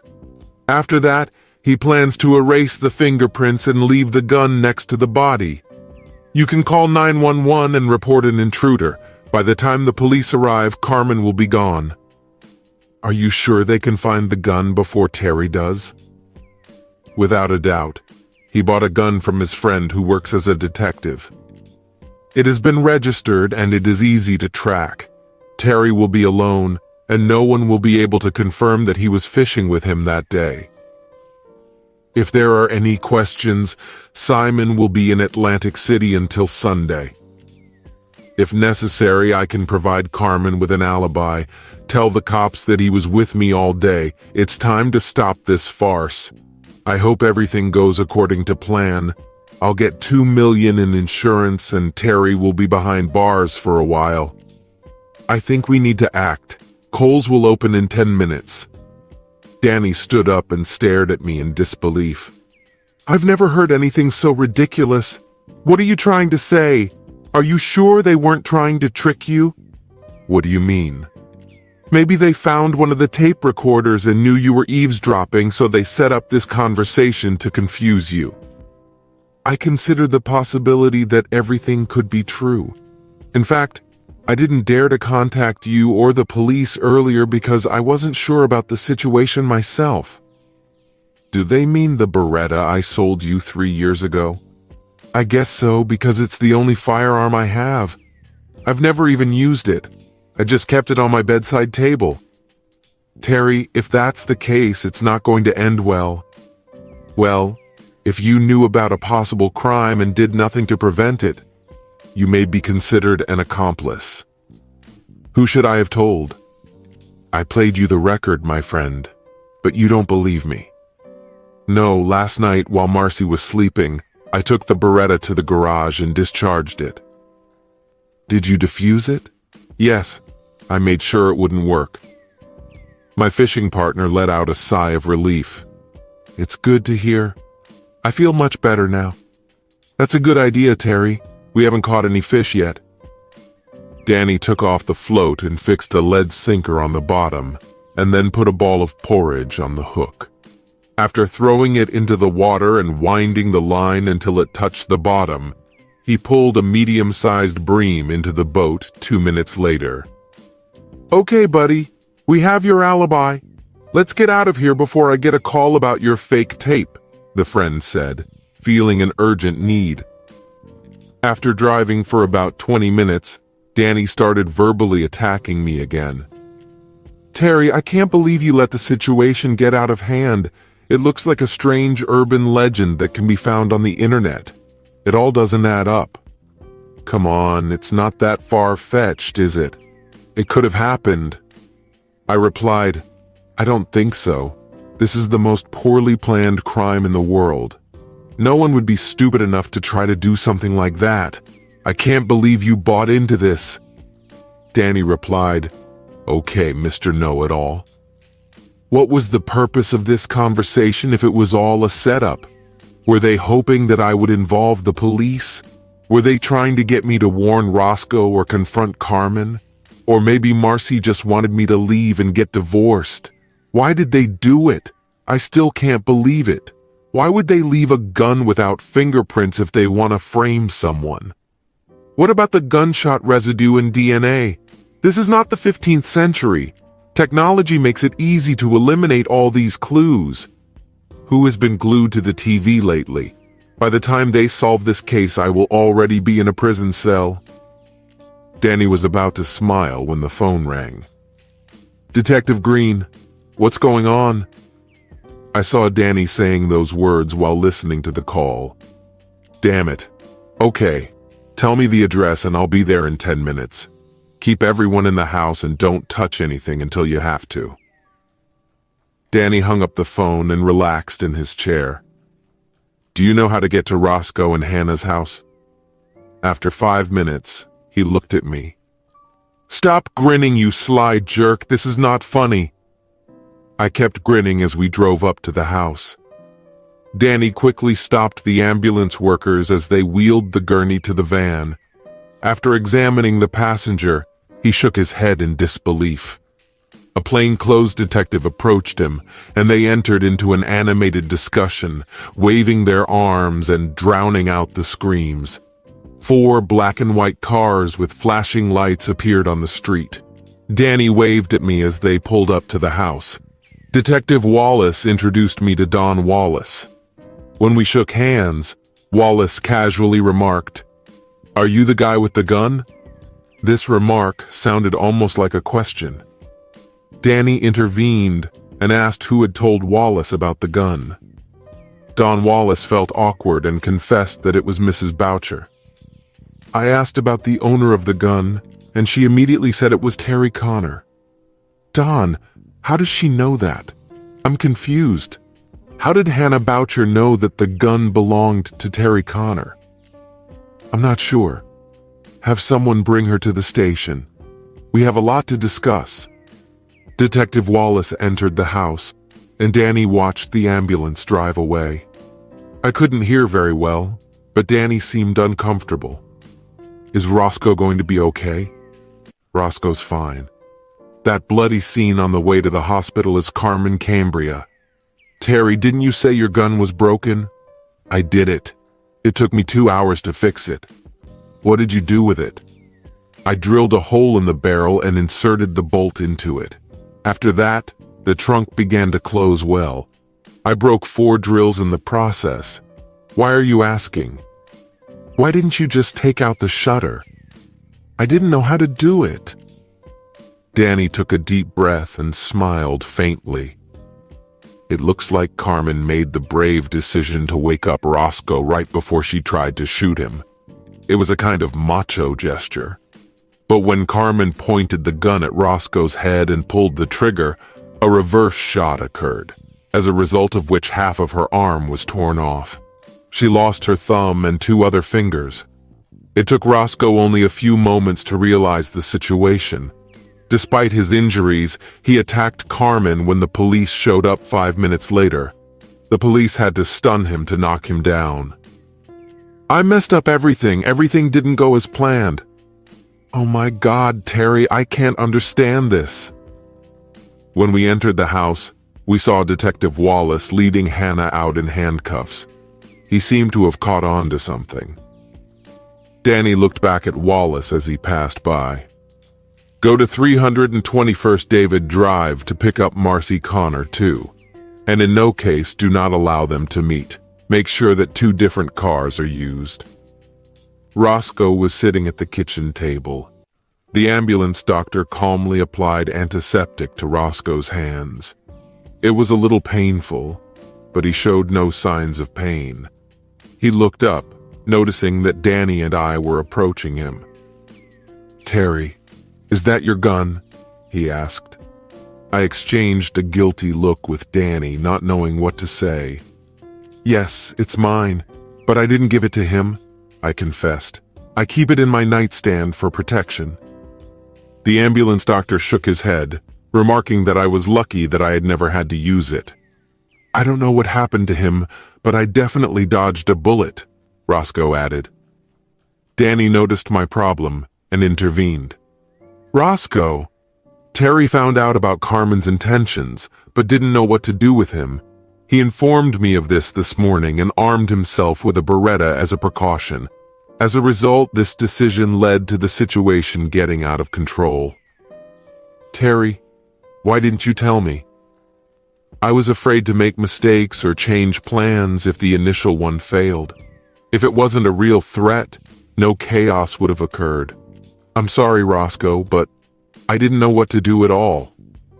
I did everything I could. Okay, I get it, even though I don't like it.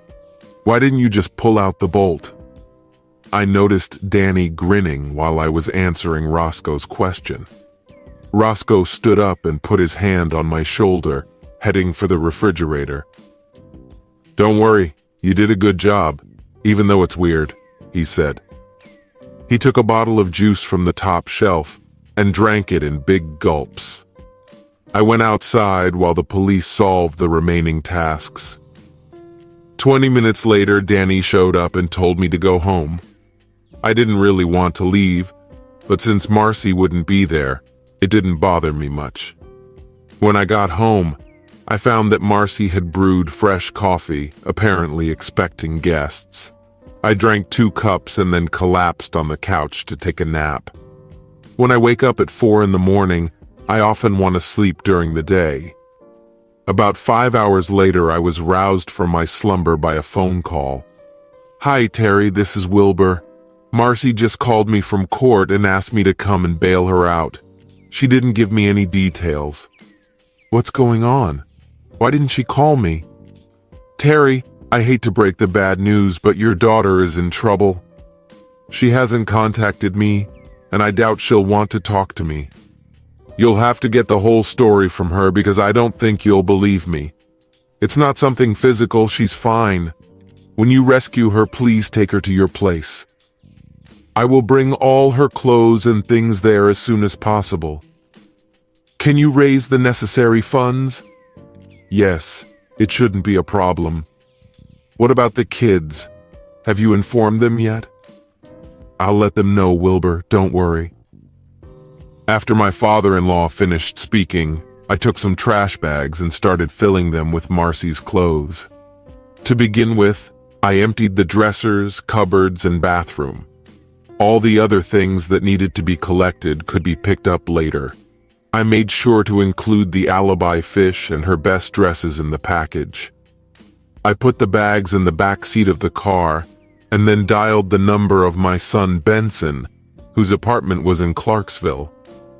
He's been stationed at Fort Campbell for the last 2 years. I informed him that his mother was in trouble, but I didn't go into details. It was obvious that he had a lot of questions, but I decided not to go into them. Meanwhile, my daughter Sharon reacted differently. She had been living in Baltimore with her new husband for about a year. When I refused to tell her about the situation, she quickly informed me that she would be home first thing in the morning. For some reason, she looked a little annoyed, and I decided not to bring it up. 20 minutes later, I left all of Marcy's bags on the porch of her parents' house. Since no one was there when I arrived, I did not wait and went to the village to have dinner. With the boat in the back of my car, it wasn't easy to find a parking spot. I slept well that night. The next day, I spent time taking inventory because I didn't have time for anything else. I decided to start from scratch. I have made 2 lists. One of the things that need to be left, the other of the things that need to be taken with you. The choice was simple. I decided to take all the money I could find and throw everything else away. I didn't need a house, and with my simple needs, I could easily find a job anywhere. At that moment, divorce did not seem necessary to me. Just when I thought I had made my decision, Sharon suddenly walked into the kitchen. While I was making fresh coffee, she got comfortable, and the room was filled with a feeling of cheerfulness. She sat down next to me and apologized. "You have nothing to apologize for," I said. "When I first talked to my mom, she screamed that you were trying to harm a man named Carmen, whom I had never heard of. It turned out that he was her lover. I had no idea that she had been cheating on you for over a year." Sharon asked, "Why is she in jail?" I pretended not to hear her. Grandma intervened to calm her down, and Grandpa took me to the kitchen to explain the situation. He learned the details at the courthouse from Danny Green while she was being prepared for release. "I'm sorry, Sharon, for dragging you into this situation. I was trying to protect you and Benson from her because this information shouldn't bother you." While we were talking, I made 2 cups of coffee with cream. But the truth is, I'm here to support my mother, and I already know everything I need to know. I don't have that desire anymore. I'm going home. Do you need help? No, I'm fine. But I'm worried that this incident will make me a laughingstock in the city. I plan to leave for a while. I don't know where or for how long, but I won't be here for the next few days. Will you stay during your mother's trial? No, I have to testify tomorrow, and then I'll be free. If they need me, they can contact me at any time. Will you stay to help or support Mom? Are you serious? She tried to kill a man for insurance, and she framed you for her lover and put you in jail for a while. Why should I support her? We talked for another 10 minutes before Sharon left for Baltimore. It was going to be a busy day. I wasn't particularly hungry, so I just fried an English bun for dinner. And then I heard the noise of cars as I was taking the dish out of the oven. Looking out the front door, I saw that a convoy of about 30 motorcycles had pulled up to the house. I noticed Roscoe leading the pack among them. Without saying a word, Roscoe handed me his helmet and headed for his Harley. I followed his example and climbed into the back seat of his motorcycle. As we drove, I couldn't help laughing at the fact that I forgot to close the front door behind me. It was obvious that we were heading to Atlantic City, and I guessed why. But I didn't understand how I fit into this plan. When we arrived at the Taj Mahal, the number of motorcycles mysteriously doubled, creating a deafening noise as they entered the underground parking lot. While most of the motorcyclists headed to the casino, Roscoe, I, and the others headed for the elevators leading to the main hotel. 3 men got off on the 7th floor, and my escort and I continued climbing. I couldn't help but notice the surveillance cameras covered with foam insulation. Roscoe confidently led us down the road, heading for the roof overlooking the Atlantic Ocean. As we stood in silence, he caught my eye, as if waiting for an explanation that I didn't really need. Smiling, he put his big hand on my shoulder. "Great job, Terry. Great job." At that moment, 3 guys appeared on the roof with a newcomer, Simon Walcott. Clearly scared, Simon approached us hesitantly. Despite working at the gym, he couldn't match Roscoe's strength. Without saying a word, Roscoe easily picked up Simon and threw him off the roof. 5 minutes later, the 4 of us went home, and the rest stayed at the casino. Roscoe drove me home, and the other 3 guys went further down the road. I returned the helmet to him, we exchanged smiles, and again not a word was said. I really appreciated him. I slept soundly that night. Danny came in early the next morning. On Sunday evening he called several times to check on me, but I ignored his calls. I just told him that I had drunk too much and fell asleep, and that was the end of it. It was a hectic day, but I had everything under control. I spent the day completing my business, closing accounts, and putting my affairs in order. I called Wilbur to check on him, and he informed me that Marcy's mortgage had already been paid off and she was settling into their new home. He offered to talk to her, but I refused. I wasn't sure if she was ready for this conversation. On the other hand, there was no one to help Hannah, so she will be in the county jail until the trial. I was just about to have dinner at Taco Bell when Danny called to tell me that Simon had been found dead in Atlantic City. He asked about Roscoe's whereabouts and didn't appreciate my laughter in response. But his mood improved when I suggested that he pick up his new boat from my house. I didn't use it anymore and didn't want to bother selling it. For the next 4 weeks, I stayed with Sharon and her family. Every day I went down to the harbor and talked to the tourists. Danny was willing to share with me how things were going at home. Marcy and Hannah avoided trial by pleading guilty to multiple counts, which led to sentences ranging from 3 to 5 years. Atlantic City police were unaware of Simon's whereabouts and were not actively investigating.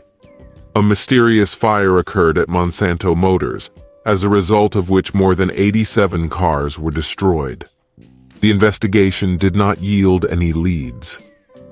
After spending more than 2 weeks in the hospital, Carmen Cambria is now awaiting trial on several charges, including attempted murder.